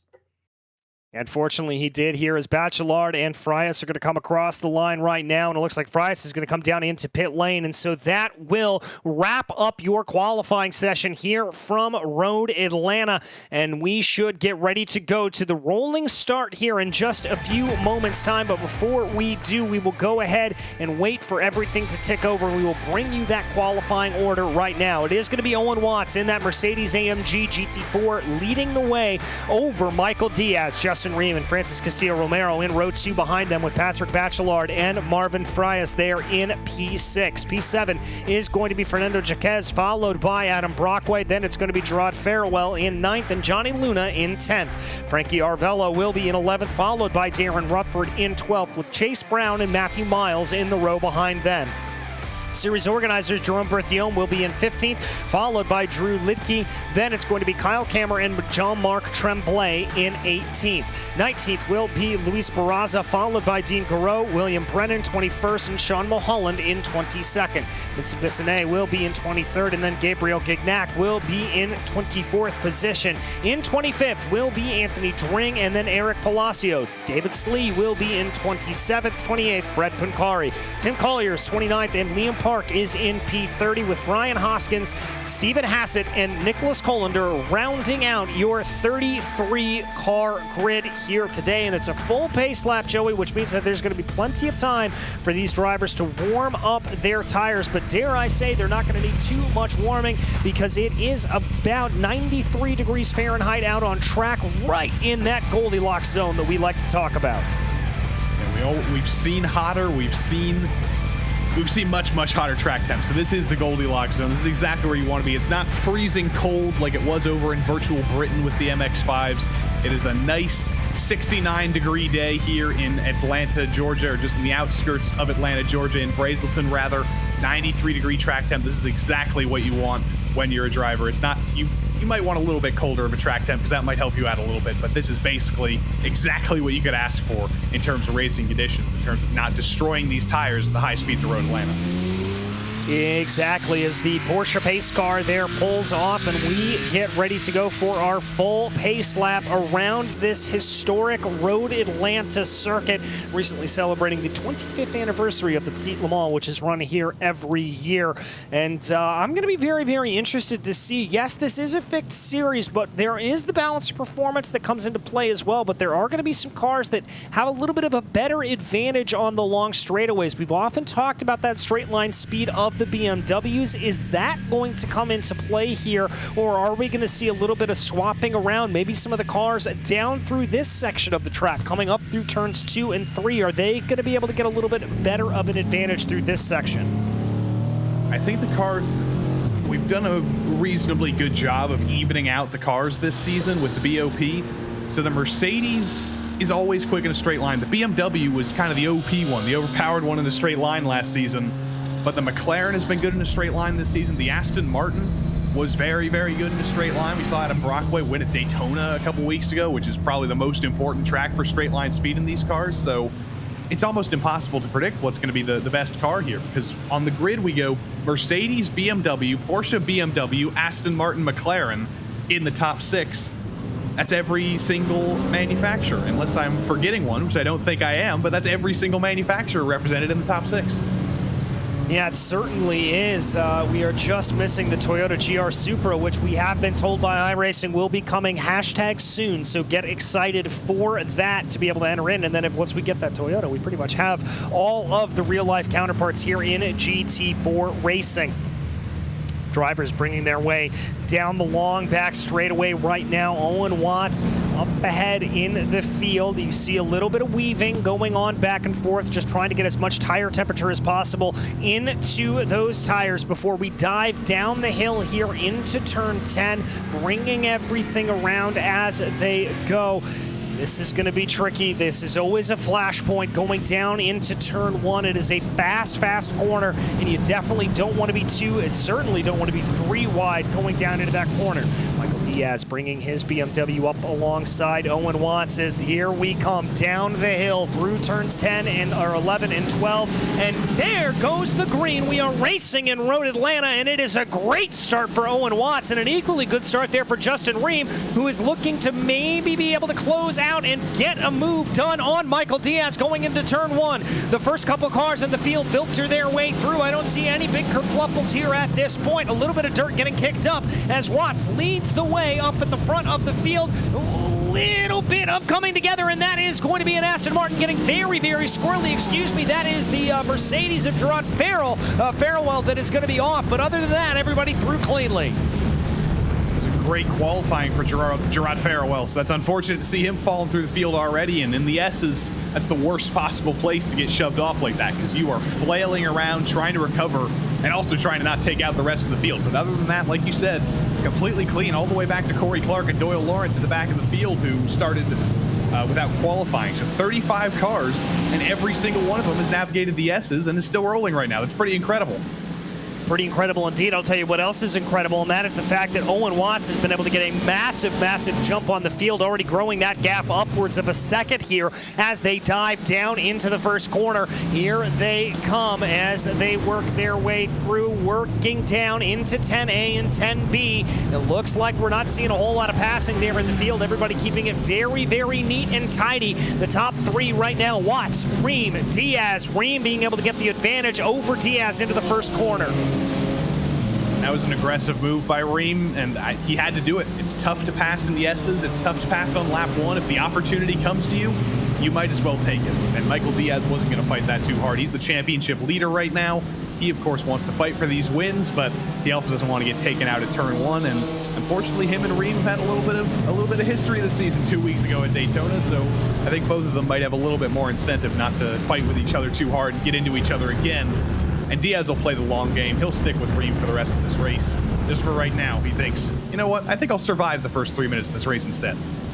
I think that's a pretty good strategy as we focus back on the McLaren here of Darren Rutherford, trying to take a little bit of a look at Brown down into turn 6. That is not normally an area where you see overtaking, and indeed Rutherford's going to have to back out of it. I dare say that that's not the area he wants to definitely try to get too wide. It does look like Miles was able to get a pretty good run there out of the corner, but now we enter into this long draft train going down the back straightaway. Who is going to be able to pull themselves out of this? Who is going to be able to push themselves into an advantage right now? They get down the hill, going into the braking for 10A and 10B, trying to see if anybody's going to be able to make a move. And I'm a little bit startled here to see, Joey, that we haven't seen any aggressive moves. But of course, as soon as I say that, we've got a little bit of side-by-side further back in the field. Just a little bit. Sean Mulholland tried to go for a dive there, or it might have been the other way around, but there was an aggressive move, and it didn't quite work out side-by-side through there. You also saw William Brennan trying to go on the attack on Vincent Bissonette, or it might have actually been the other way around as well. It was just insanity into turn 10 there. They've all managed to resolve it and go single file again, but a lot of drivers trying to just inch their way forward early on in the race. You've got to take those spots when they come to you, and both of those moves didn't work out, unfortunately. Well, and I think inch your way forward really is the key there. We're not seeing a lot of super aggressive moves here early on. Oh, as that's the number 47 spun around. That is William Brennan up at the crest of the hill. Looks like there's no damage to that BMW, but he is going to get himself back up and moving here, doing the gentlemanly thing of waiting for the rest of the field to come on through, but Brennan is going to find himself all the way down in 35th position. That's right after the toughest part of the hill. So let's see what happened here to former Supreme Court Justice William Brennan. He's already getting loose before he even gets down to the bottom of the hill. So I don't know quite what was going on there. I don't know if he had some sort of equipment issue, but he was kind of flailing around and then got a little bit of a bumper from Vincent Bissonette. That was a bizarre incident. I think there may have been some factors that William Brennan wasn't really able to control there, which is unfortunate because he was having a clean race so far. Yes, he was, although looking like they're losing out a little bit here. Darren Rutherford looking aggressive once again, trying to go down through turn 12. Oh, that's going to be contact, and that's going to be Rutherford spun around. That's Lidke with the avoidance of the race, jumping onto the binders and getting out of the way of the spinning 21. I think there's going to be damage on the left-hand side of that McLaren, but he is inching his way forward as if he wants to continue back on, waiting for the rest of the field to come on through, but a terrible run there for Darren Rutherford coming down off the hill. Bad luck for a brown car. You don't see brown cars often, and you also don't see small crashes out of the final corner at Road Atlanta often. That was about as small as you can get. You can see they're trying to go side by side through the final corner. I don't know if the 126 of Matthew Miles entirely left enough room there, but also going side by side through the final corner at Road Atlanta is always tough to do. No matter if you get the most room in the world from the driver on the outside of you, it still can sometimes end in calamity, and unfortunately that time it did end in calamity for Darren Rutherford, and Matthew Miles gets to keep going all in his zone with a little bit of grass in his tires, but he managed to survive, and the driver on his inside didn't.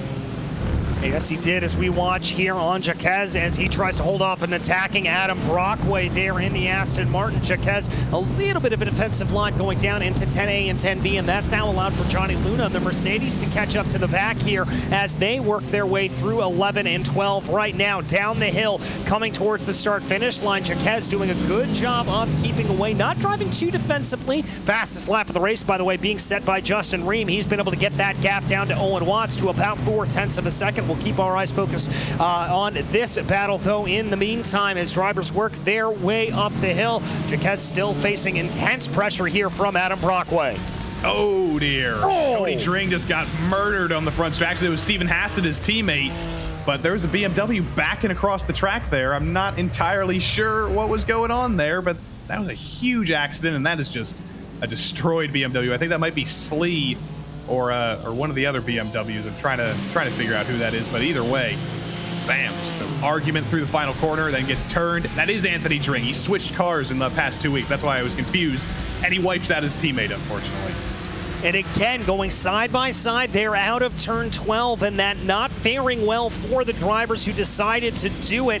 It's got to be said, at Road Atlanta here, you're able to make passes at certain areas, but trying to go side by side through that corner, it has not played out well for now 2 drivers. But we focus in back on the front of the field right now. Owen Watts continuing to lead over Justin Ream, Michael Diaz, and Francis Castillo-Romero.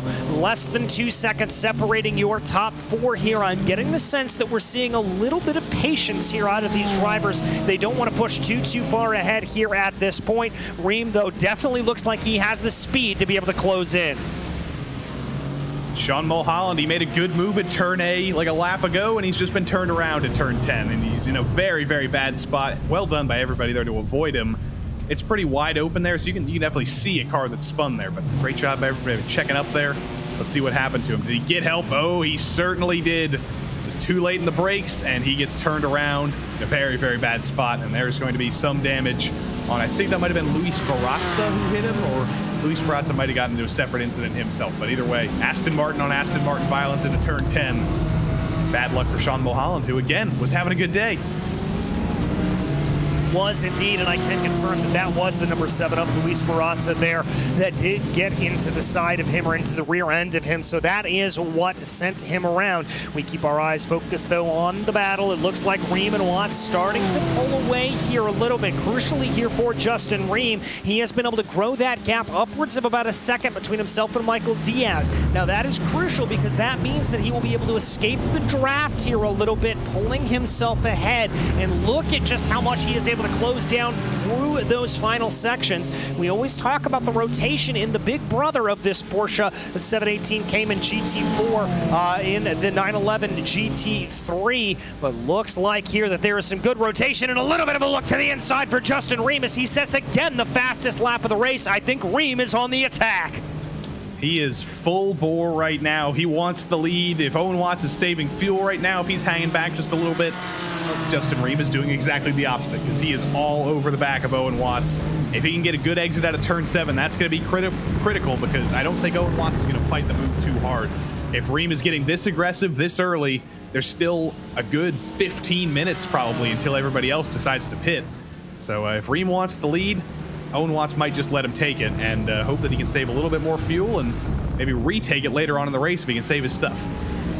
Yeah, certainly, and that brings up a good point here, as that is the fuel strategy. We often see that play itself out here in the GT4 Fixed Series, that fuel strategy, a big thing to take into mind. Who is trying to save a little bit of fuel, have to put less in the tank? Who is trying to go full bore and be in full attack mode? We won't really know that until the end of the race and until these pit stops fire off in what we anticipate being about 15 minutes time. But right now, it certainly does look like Justin Ream is in full push mode here. Owen Watts maybe trying to hold him up just a little bit, but they come down the corner, and we ride on board now with the 912 of Justin Ream. Good run through turn 12. Is he going to have a little bit of a look going down into turn 1? He's going to think about it, but he's going to brake a little bit early and let Watts continue to lead. Sending it to the inside rather into turn 1. That's probably a move for about 27 minutes from now. Can't really blame Justin Ream for not going for that one. I understand if he's going to go for that in 27 minutes, though, with a couple laps to go. That's the kind of desperation move you can make, but right now, no reason to set it side by side through turn 1. It almost always ends in disaster, and he's going to have much better opportunities later on in the lap. But going down through the S's there, he was really scruffy, even with backing out of the move into turn 1 and putting himself back online. He just had a really bad time coming down the hill there, and he's lost basically all that ground he's made up to Owen Watts, and now Michael Diaz is going to be on the attack on him. And we might just have a fight for second instead while Owen Watts gets to run away again. Yeah, and that's a little bit of what we've seen the last couple of laps. Coming down through the S's and through turn 5, it looks like Reem has been a little bit out of position, as now we see Diaz trying to close into the back there. The gap's about 0.3 of a second. I don't think he's going to be close enough to be within touching distance of Reem unless he wants to send an almighty send down into 10A, and it doesn't look like he is going to do that. They're going to stay in line here as they come up through the hill. But again, Justin Reem able to close down on that straightaway. The gap about 0.5 of a second between himself and Owen Watts. Let's see if he's able to gather things up underneath him a little bit better here. He looks like he just gets such a great run there through the final couple of corners. And if I'm Justin Reem, that's got to be a little bit frustrating that you're just not able to really seal the deal going down the back straightaway, but you get a little bit close coming into turn 1, which is a high commitment overtaking zone, as we've talked about. And that's the tough deal with that Porsche. You can get a great run through high speed, high commitment corners, like the last corner here, the last corner at Road Atlanta. You can build up that great run down the straights that you think is really important, but unfortunately, turn 1 at Road Atlanta is not a very good place to make the move. You really need to optimize a run out of a slow speed corner like turn 7 here. And you can watch the difference between the Mercedes of Owen Watts and the Porsche of Justin Reem here out of turn 7. It just looks a little bit more tidy for Owen Watts up ahead. It's basically even, but you can see just that 1/10 expansion on the throttle coming off of that corner. That's the difference between Justin Reem being able to actually close up to Owen Watts and being able to actually make a move. He really needs to maximize those low speed corners, and the Mercedes seems to be pretty strong at those, or Owen Watts does at least. Yeah, he certainly does, trying to close in behind here as they get it down to about 0.5 of a second, pushing their way forward, trying to see what they are able to do. Again, that high-speed run coming down to 0.3 of a second here for Justin Reem. He's not quite close enough, but he is within touching distance, and I wonder here if at this point he could be doing a little bit of lifting going down through these sections, maybe just backing off a little bit down that long straightaway, trying to save a little bit of that fuel. As we said, pit stops probably within about 5 to 10 minutes here from kicking off. We've got a little bit of side-by-side further back in the field. This is Brett Bukhari getting swallowed up. Swallowed up by Park and Clark there, I think. You got 2 for 1 there, and Park and Clark still side-by-side. And Punkari's going to have to back out of that. He's also going to have Gerard Farwell on his recovery through the field, and then Punkari's going to dive to the inside of Corey Clark.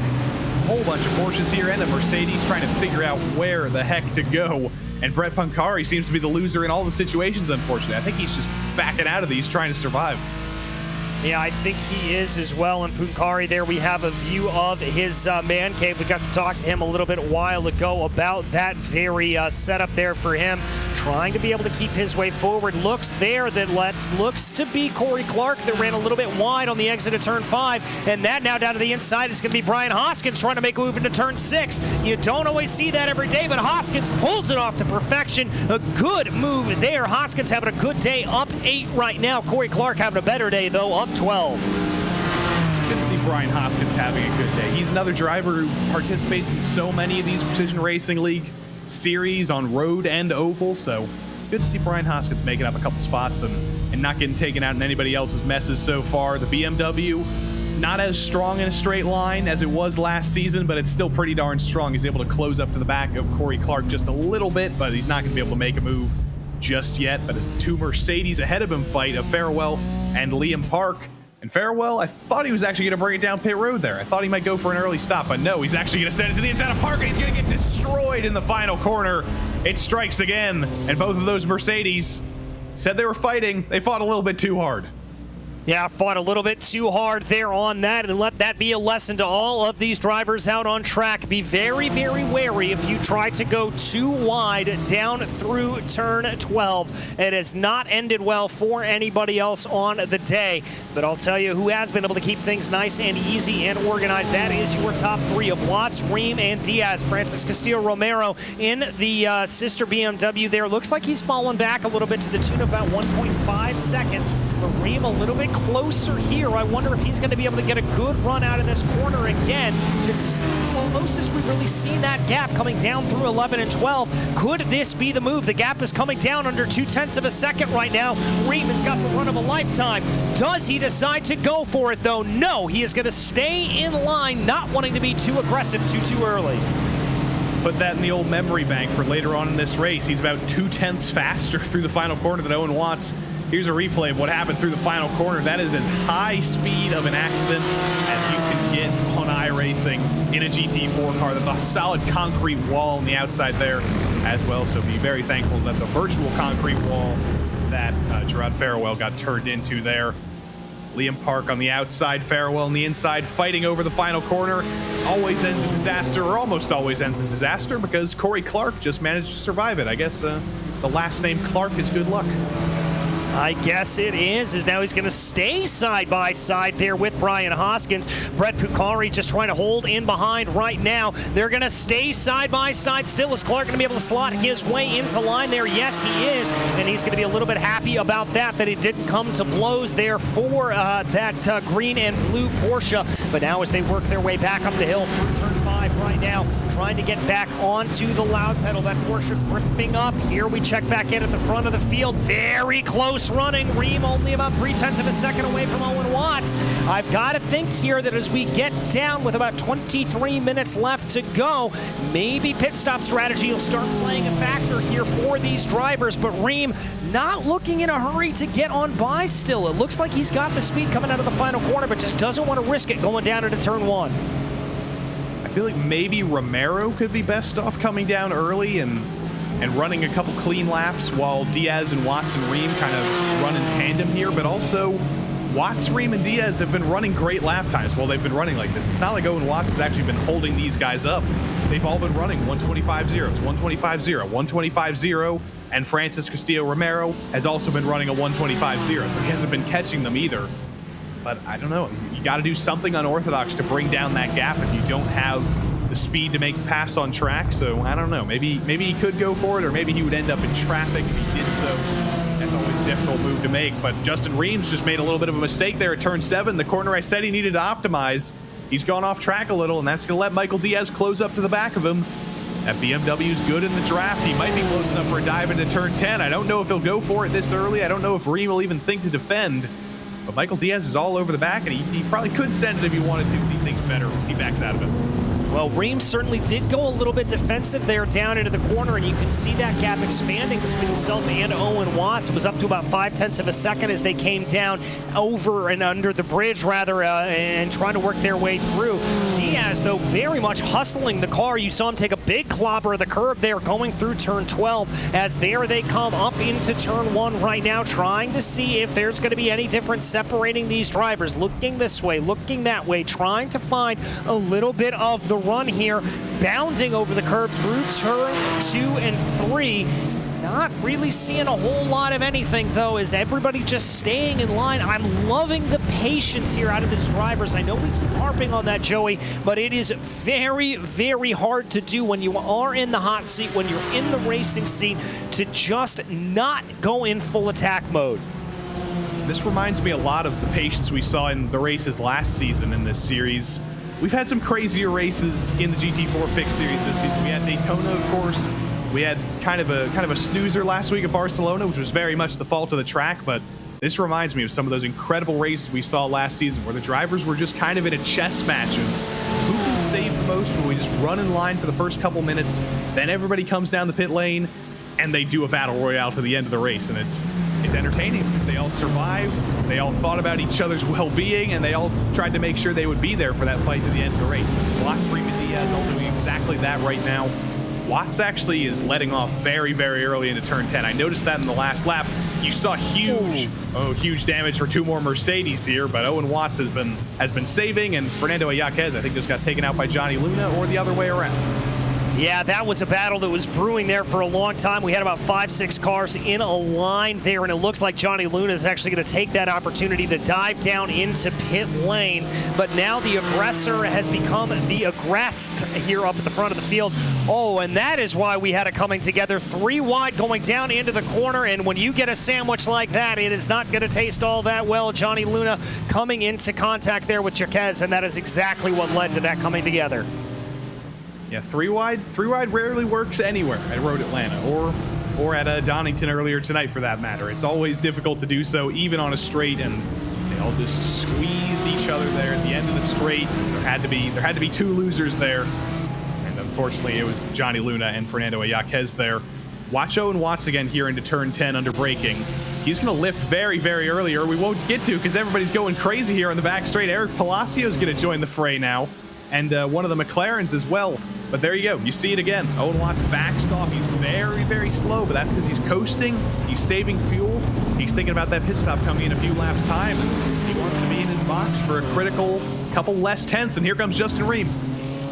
Ream diving down into pit lane. He is going to be the first one to blink, and now we get to find out if he has been playing the long game in terms of fuel strategy, or indeed if he is going to find himself coming out in the exact same position that he was. But the Geodesic Racing driver moving that car down into the pits right now. He should come to rest in his box in short order. It looks like Francis Castillo Romero has also pulled off with him. I'm seeing Chase Brown and Drew Lidke also coming in. This is that incident that we saw. Oh, that was a solo car incident, and then that McLaren there behind just having nowhere to go. It's been the tale of some of these accidents tonight, nowhere to go, and that's par for the course at Road Atlanta. It's tight. There's not a lot of room for errors. There's not a lot of room for mistakes, and if you do make one, there's concrete walls right in the outside that'll spit you back on the track. So it's a difficult track to avoid other people's accidents. It's a difficult track to avoid your own accidents. Justin Ream, though, has kept it completely clean so far tonight. He's out of the pits in a time of 17.2 seconds in box. So keep that number in your head when Owen Watts and Michael Diaz come back, and we'll see how he emerges. We'll see if he can pull the jump off with this early stop. And credit here to Michael Diaz. He's been able to keep up behind Owen Watts, and now we're going to have a little bit of an interesting situation as Brett Pari, Doyle Lawrence, Corey Clark, some of those drivers that have pitted. Well, never mind on that, because now Owen Watts and Michael Diaz are responding to the drivers in front of them as they are going to pull down into pit lane here. So here comes that time. Joey, that 17.2 seconds, that is going to be crucial here when it comes to the time here for Justin Ream versus these two drivers. Is he going to be able to be close enough to make this a battle? Is Ream going to be able to jump them? If anybody's going to do it, it's going to be Owen Watts. We physically saw him. You could see the speed difference into turn 10. You could see how slow he was going. So if he hasn't saved bucket loads of fuel, I'll be very, very shocked here. Michael Diaz, I'm worried about because Francis Castillo Romero spent 18 seconds in the box. He was almost a second slower than Justin Ream, and Michael Diaz, his teammate, might be similar, but it's not. It's the other way around. Owen Watts is the one who's slow in the box. 18.1 seconds. Diaz jumps him, and Ream's going to jump them both.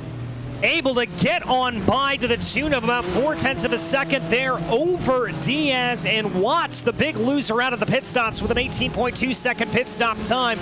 Ream with the early peel, late reveal coming back to play in great order here. I think Owen Watts might be as confused as us because he was trying his best to save fuel. He was doing such a great job, and he comes down and he's slower in the box than literally everybody else in the top four that he's fighting with. That is a surprise, and I guess this is the night of surprises, especially in the GT4 series. We never really know what to predict in the pit cycle. Somebody always throws up a surprise, and now Owen Watts has even more incentive to fight. He's lost the lead that he got for himself. He was in control of the race. Now he's got to be the aggressor. He's got to be on offense here. He's got to actually make moves. We'll see if he can do what Justin Ream was holding back from doing earlier, but, you know, in reverse. Exactly, and now as they work their way down through 10A and 10B here the first time out of those pit stops, it looks like there's going to be no attack from Owen Watts. Up ahead of them, Brockway, Jaquez, Bertiome, all coming into pit lane, which will revert these leaders back over into the top places on the podium. As there we watch Jerome Bertiome coming down into pit lane and coming to rest in his stall in that BMW. But the question here for me is going to be, is now with Owen Watts, as you said, he has got to be the aggressor now. He has got to be the one on attack mode, and how quickly does he try to go for that? We've only got about 15 minutes left to go in this race. There's not a whole lot of time to be making those moves, and I would be a little bit cautious about letting Justin Ream slip off into the distance. He's got a gap of 0.6 of a second, so Diaz will be within the draft range, but if I'm Owen Watts, I don't want to wait around too long. I also don't want to spend too much time fighting with Michael Diaz and lose touch here with Justin Ream.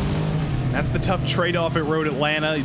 The corners all flow into each other, so wherever he decides to go side by side with Diaz, even if he decides to send it into the best opportunity at turn 10, there's still the possibility of Diaz being able to stick side by side with him or pull off a crossover through the second half of turn 10B, and then they try and go side by side through the final corner, and then they either kill each other or they slow each other down for another half of a lap, and Reem just drives off into the sunset. So that's the decision you have to make, and it just kind of boils down to going for high percentage moves. If Diaz makes a mistake, take advantage of it.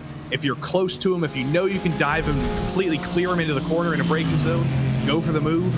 If not, it might just be better to hang back and let Diaz go on the attack on Reem and hope you can pick up some pieces from that.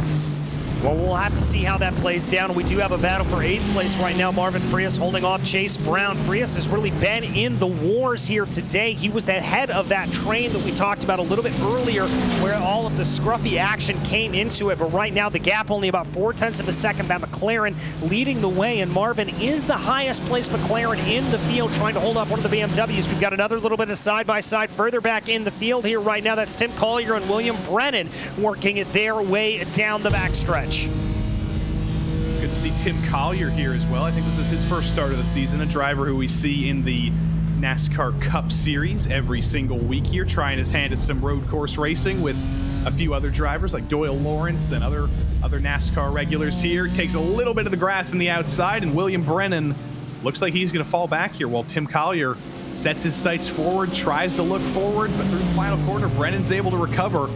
It's been kind of equal running here for both of these drivers. There's been stronger areas for Tim Collier. There's been stronger areas for William Brennan. Brennan, of course, is on a recovery drive after spinning early, but it's all just kind of evening out, and that BMW isn't able to find a way by.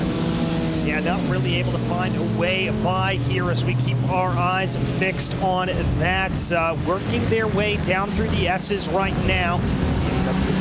Ahead of the Aston Martin for YS Motorsports here. Ooh, good run for the McLaren from behind, though. Are there going to be a little bit of a poke out? Yes, there is. The recovery drive continues on here. Is this going to be side by side going down into 6? No, it looks like there that the 39 will be able to hold that out for now, and Mulholland able to hold over Rutherford. But could this bring the 33 of Collier back into the equation?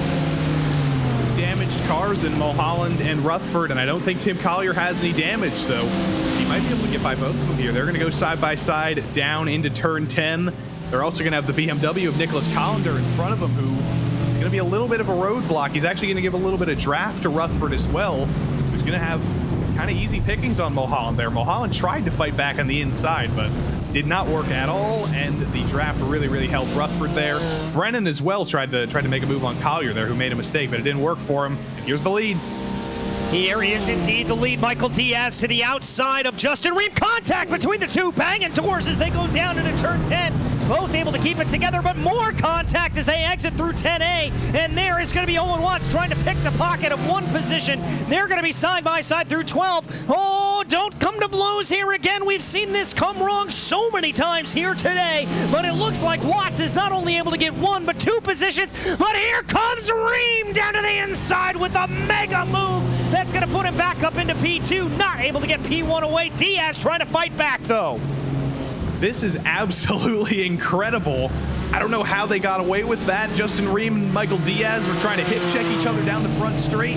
Maybe the rivalry from a couple weeks ago is still alive. I think all three of those drivers switched positions multiple times in that last quarter of the lap. And suddenly, it looks exactly like it did at the beginning of the race. Owen Watts able to pick up the pieces. An incredible crossover at turn 10B. Huge bravery through the final corner to send it to the inside, and he's gotten the lead out of it. But now he hopes that Reem and Diaz keep fighting each other, and maybe they do some more hip checking on the back straight, and they take each other out, and he can streak off into the victory. But I hope we don't see that. I hope we see more of that for the next 10 minutes. I hope we do as well, minus the contact there, because that was a very sketchy moment for those drivers. Absolute insanity there from the Precision Racing League GT4 Fixed Series. Going down into the corner, that's going to be Watts going a little bit defensive. I think he's starting to feel the heat. He knows the gloves have come off the 912 of Justin Reem. As Reem now gets the power down coming up out of 10B. A little bit of a look there to the inside for Michael Diaz. Diaz not going to be able to make that play, and he's going to be forced back to fall into line, but here comes Ream. We've seen the power of that Porsche coming down through 11 and 12. He's going to have a look down to the inside. He's going to send it in again. Watts going to try to hold it around the outside. They'll be side by side up the hill. Ream to what will be the inside as they go. A little bit of a hip check there from Watts, and that's going to put Ream back into third in line. There's been a lot of those little hip checks. We're seeing full contact GT4 racing here. And Ream did exactly what I expected him to do. Just wait until after the pit stops, wait until he's actually fighting for the lead to go for that move into turn 1. And you saw why that's such a low percentage move, because he had to basically extend the track for as long as possible and still give Owen Watts a little bit of room, which basically means that it's almost impossible to actually clear the car on the outside and actually take the position, which is why Watts was able to stay side by side with him and give him a little bit of a hip check up over the top of the hill. And now he's back in third. He's back in the position where he gets to watch Michael Diaz attack Owen Watts now, which I think might be the only two-car scenario that we haven't seen amongst these three yet. Yeah, I think you're right about that, and Ream's going to have it all to do here. He's going to hope for a little bit of a scruff up ahead between Watts and Diaz to be able to close back in, but it looks like there that Watts, again, going a little bit defensive down into turn 10A, just trying to cover that off a little bit, I think, not wanting to get leaving the door too open for a big dive bomb there from Michael Diaz, but they're going to cross over the line here with about 8 minutes left to go in this race. The top three separated only by about 0.6 of a second here as they work their way through the corner. Maybe a little bit of a half-hearted look there from Michael Diaz as they went through turn 1, but not trying it here. They're going to stay single file through 2 and 3. You're not seeing much of the differences between these cars in this battle because they're so close together, but you did just see a big difference there. Michael Diaz wasn't able to close up to the back of Owen Watts like Justin Ream was on the front straight because that BMW is just worse through the final corner. It looks like it's worse through turn 5 as well. The places where he really needs to be strong to bring that gap down, to be able to dive it on Owen Watts into turn 10. Michael Diaz and the BMW just don't seem to quite have the pace. He needs to hope that he can get it done at another unorthodox spot, and a similar battle at the back of the field, just with a few different cars. It looks almost exactly the same. It's just for 21st. And there goes Sean Mulholland to the inside of Collender. Easy move there. I think Collender knows that that was kind of inevitable, and Sean Mulholland looks forward to try and get back in the top 20. Yeah, I think that's a good move there from him, and I've got to give credit to Collender recognizing that move coming, but here comes up behind Collender. That's going to be Tim Collier in the Aston Martin. A little bit of a fade to the inside of the BMW, sending it into turn 1. He's not going to be able to hold that out, and he is forced to back out of it. Lucky that he didn't lose a position there to William Brennan, who is now going to be on a little bit of an attack coming up the hill over into 12 and 11. And here we've got some more side-by-side. Diaz going to try to chuck it into turn 1 on Owen Watts. We've seen that try to play out before. Watts going to carry momentum around the outside, almost coming to blows there, but Watts is going to hold it out as they come up through 2. You gotta be careful on that curb. Owen Watts was so close to it. The curb will instantly spin around an open wheel car, and in a GT4 car, a GT3 car, it'll just dig you out into the grass, and you'll be stuck out there. It's almost impossible to recover, so very much playing with fire here. Diaz left Watts a little bit less room than Justin Ream did, and Ream didn't leave him much room in the first place. Turn 1 is such a difficult place to make the move. Diaz way better down through the S's this time, though way better through turn 5. I think he'll have a shot into turn 10 because Owen Watts and that Mercedes have not been fantastic down the back straight, and that's a perfect exit out of 7 for Michael Diaz. He's within 0.3 of a second. He's within the draft. He's got a big chance here. He's got a very, very big chance, and this is exactly what Justin Ream needs in that third place position because he's lost a little bit of time to these two. The gap coming down under a 1/10.5 right now. Here comes the move, I think, from Diaz, and yes, indeed, he's going to pull to the inside. Later on the binders is the BMW, and almost a little bit of contact there between himself and Owen Watts. Watts was pushing him up the hill here as they go. Watts looking now down to the inside of 12. That's not going to play out. He's going to have to stick in line as they go, and that is going to be Michael Diaz now up into the lead of the race. Watts is going to try and do the move in reverse. I thought he was going to peek to the inside, thinks better of it, thinks he's probably not going to be able to get to the inside of Diaz. And now he's going to have to sit back here, at least for a moment. He's been a little bit better through the S's. He's going to put the bumper to Diaz just a little bit, playing with the thinnest possible margins. He has been very, very close to the back of that BMW. He hasn't got close enough to shove it out of the way, but in turn 10 with that crossover coming into the S's there, Owen Watts is using the slimmest of margins here to fight with Michael Diaz, who swerves over the side of the track. I almost thought he might have a slowdown there for for no reason, but that is just showing you the aggressive moves that Michael Diaz thinks he needs to make to hold off these 3 guys who have all caught up to the back of him again. Well, I think Diaz actually got squirrely there coming up over turn 5, and he had to run to catch the car. And now look at that big juke down to the left-hand side of the track, trying to break the draft as much as possible. As here they come. Here comes the Mercedes. Does the grunt of that AMG have a little bit to be able to do? Defensive line there from Diaz, but it's going to be an aggressive line from Watts all the way down to the inside of the track, trying to be later on the binders, banging doors going down into 10A, but that is going to be Watts back up to the point. Here comes Reem trying to fight back to be able to take P2 away from Michael Diaz, and he's going to have the advantage. Diaz loses 2 positions in 1 corner. Now Reem in that Porsche is in the catbird seat again. He gets a great run through the final corner, but he's not that good out of turn 7. That's the problem. Diaz was the best out of turn 7 of all 3 of these drivers. He had the best chance of attacking Owen Watts down the back straight. Now he's got to hope that Diaz doesn't catch up to him and get him off of his line here, and he can close that gap down again to actually use his advantage through the final corner. Ping to the inside of Watts again. Down through the S's, looks perfectly clean, looks good for both of them. Through turn 5, where Diaz got a little bit squirrely last time, he goes very, very wide, clips the gravel a little bit. Again, Reem is struggling a little bit. He's been able to stick with Watts every time he's been in this position before, so I wouldn't be worried if I'm Michael Diaz right now, but there's also 3 minutes left in the race. There's 2 laps to go at the line. I really hope Justin Reem isn't going to lose Owen Watts. I hope he isn't as well, just for our sakes, because this has been an absolutely fantastic battle, really from beginning to end, all the way through here. But here comes Diaz as they try to close in a little bit, waiting to see if anything as they go. A little bit more spread out, but Reem has been able to make up time through this last sector of the track, time in and time out. Now, the other thing they've got to worry about is they do have Kyle Kammer up the road from them. I'm not sure if they're going to catch him or not. By the time the checkered flag flies, a little bit of a battle here going on further up in, further back in the field right now. This is that battle with Collender that we've been keeping our eye on, and that's going to be Brennan trying to come up behind the 973 right now. Matthew Miles in the mix as well, pulling away, but BMW on BMW here. These two have been pretty evenly matched with Brennan and Collender, so this will be an actual battle for that final position. Collender's just been kind of letting people by in the previous battles, and now he's actually got to fight with William Brennan here for 25th. Every point in the Precision Racing League matters. Even if you're in 25th, points go all the way down as long as you've completed 50% of the race on the road courses. So at the end of the year, you want every single point you can get, and that's why we're seeing drivers fight so hard for 24th and 25th. And we're seeing drivers fight hard for 2nd and 3rd here, as well as Diaz all over the rear fender there of Justin Reem as they push their way down to the back straightaway right now, coming to the white flag. It looks like Diaz has got a pretty decent run. The gap coming down under a 10th and a half right now as they work their way down into the right-handed kink that leads downhill into turn 10A. Looks like Reem's going a little bit defensive there and trying to go to the late maneuvers. Going to be Diaz. Is he going to be able to keep that in? Hip check there, getting him out of the way with Reem. And that is going to be Diaz up into P2. Reem, the loser out of that situation.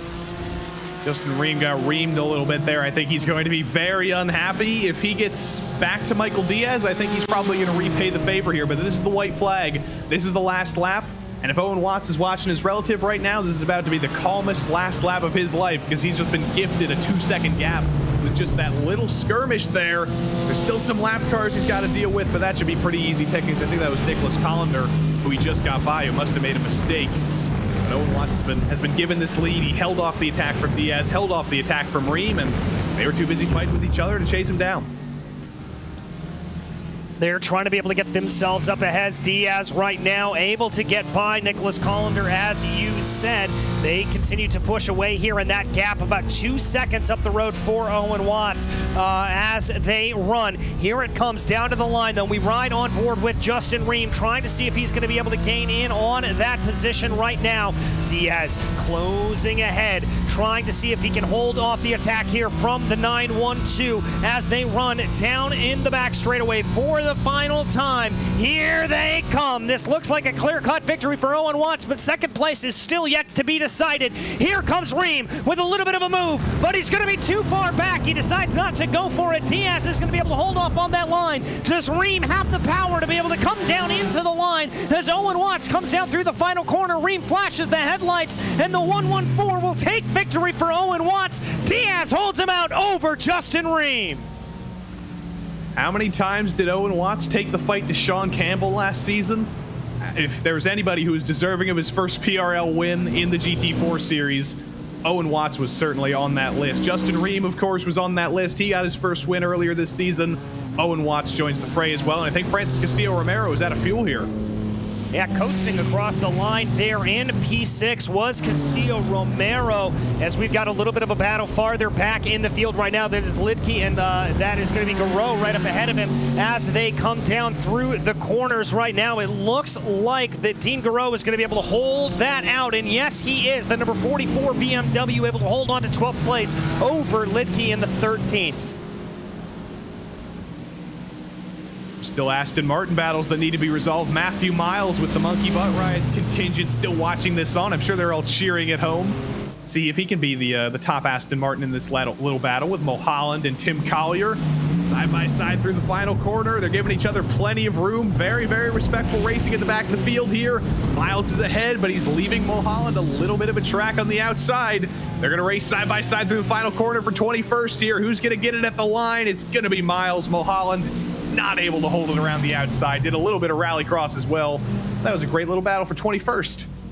That certainly was, and those were great battles up and down the field here. This is why we love this GT4 fixed series here today as they go. Absolutely incredible stuff, and that is going to go ahead and bring you to our final finishing order here. It was Owen Watts able to withstand the pressure not only from second place Michael Diaz, but also from Justin Ream from behind. Then behind them it was Patrick Bachelard and Adam Brockway. Francis Castillo-Romero not able to come through there at the end. He ended up finishing 6th, running out of fuel at the end. Marvin Frias was in 7th, followed by Fernando Jaquez, then Chase Brown and Jerome Berthiaume in 10th place. 11th was Jean-Marc Tremblay, followed by Dean Garreau, Andrew Lidke in 13th, followed by Johnny Luna and Brian Hoskins. Gabriel Gignac was in 16th, followed by Vincent Bissonnet, Frankie Arvello, Brett Puncari, and Darren Rutherford rounding out your top 20. In 21st, it was Matthew Miles, Sean Mulholland, and then Tim Collier and William Brennan, the last driver to finish on the lead lap. Nicholas Colander was 25th, 1 lap down, followed by Corey Clark and Doyle Lawrence. Then we get into some of the drivers that ran into some trouble here today. Kyle Kammer, Anthony Dring, Eric Palacio in 30th, as well as Gerard Farewell, Liam Park, David Slee, Louis Barraza, and Stephen Hassett. But that is going to bring us right ahead to our interviews here today. And first up, it will be Owen Watts, your victor on the day. And Owen, that was an incredible battle for it. Really, the entirety of the race. You got to talk me through that. Yeah, that was a great race.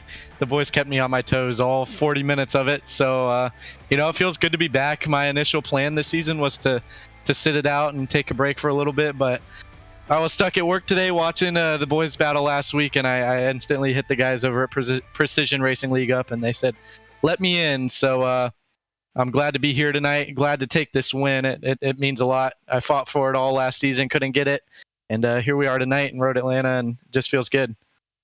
Well, it's got to feel good indeed. And talk me through a little bit of that battling. You obviously were able to hold on to the lead for the first half of the race there, but when we came out of the pit stops, going down into turns 10A and 10B, banging doors there. I mean, how scared were you at that point? I know I would have been very, very petrified that I was going to lose the car.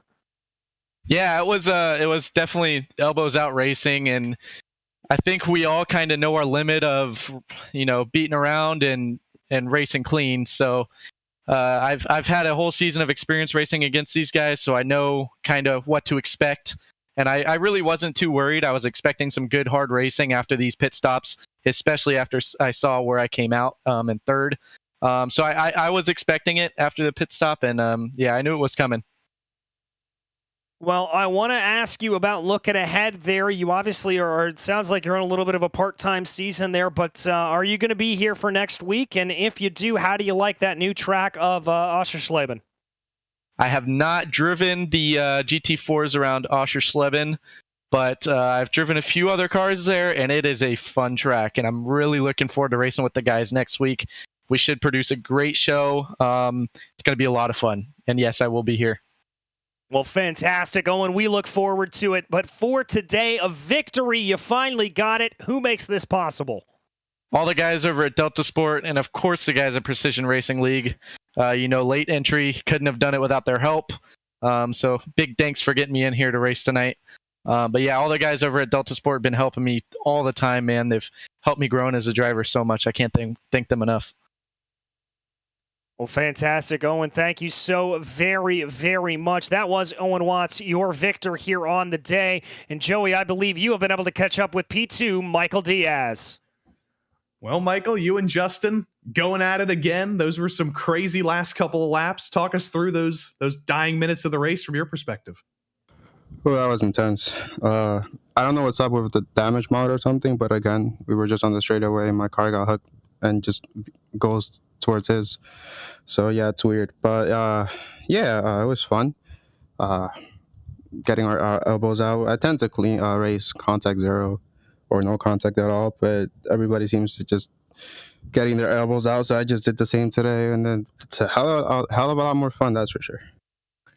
Seems like the BMW it's very different from last season. We all know that, but we expected it to be pretty good in the straight line like it was last season. We saw Sean Campbell here in that BMW last season just kind of running away from people in the straights, but seemed to be a little bit weaker on the straights this season, stronger in the corners. Have you noticed any more changes at Road Atlanta between when we ran here last season and now? Well, the curves weren't as bad as last season, but yeah, it's definitely, I think it's a fixed setup. It's running so much wing now. It's a little bit better on the corners, but on the straights it kind of evens out with the other cars. But I still think it's a little bit ahead on the straights. But definitely some understeer, and that was a sort of an issue today in the first two sectors. But we managed to get a P2, so it's all good. The win was almost there, so yeah, it was fun. And that's, if I'm remembering correctly, that's first, third, second to start the season. So that's got to be a pretty solid, consistent run if you're gunning for this championship. You probably can't ask for much better than that. Yeah, for sure. I got slow and steady wins the race. Just got to keep it consistent, get the points I can get, avoid DNS, and we'll see what happens at the end. But yeah, it's looking good so far. So we'll just keep our head down and try to get more points every race. And I got to go for the mythical fourth question here. We got to ask it to everybody because it's the elephant in the room next week. It's a new track, Oschersleben. I hope Jerome liked that pronunciation. Are you looking forward to Oschersleben? Have you driven a GT4 car around it, unlike Owen Watts has? I've never driven anything on it. I don't even own it yet. So yeah, I have to go do that, I guess. Break out the $15. Yeah, I guess. But yeah, looking at the track map, it doesn't seem like it's going to favor the Beamer, so we'll see what happens. Yeah, we'll just wait for next week and let's go. Yeah, we wish you good luck next week, and if trends are anything to go by, we'll probably talk to you again next week. I hope so. So yeah, see you guys later. Have a good night, and thanks for broadcasting as always. Michael Diaz, your second place finisher. Justin Ream was just waiting for us to do a third place interview, and unfortunately he's just left us in the dying seconds of that Michael Diaz interview. So I guess I got to talk to you again, DJ. Yeah, unfortunately, you're stuck with me there, Joey, but it is going to be a good run, as just it was this week. Absolutely incredible battles up and down through the field, and we very, very much look forward to coming back to you next week for Oschersleben. It is going to be a fantastic run there. You take a look at the schedule. Oschersleben coming up next, then Sebring, Sandown, Nürburgring, Mid-Ohio, and Road America. Going to be some of the best racing that we can bring to you, but unfortunately for tonight, the racing is over and it is getting close for us to say goodnight. So on behalf of myself, DJ Clark, as well as Joey Tebben, and our director and producer Hugo Luis behind the scenes, it has been an absolute pleasure to bring you the racing action here today. And until we see you on the track, thanks for watching.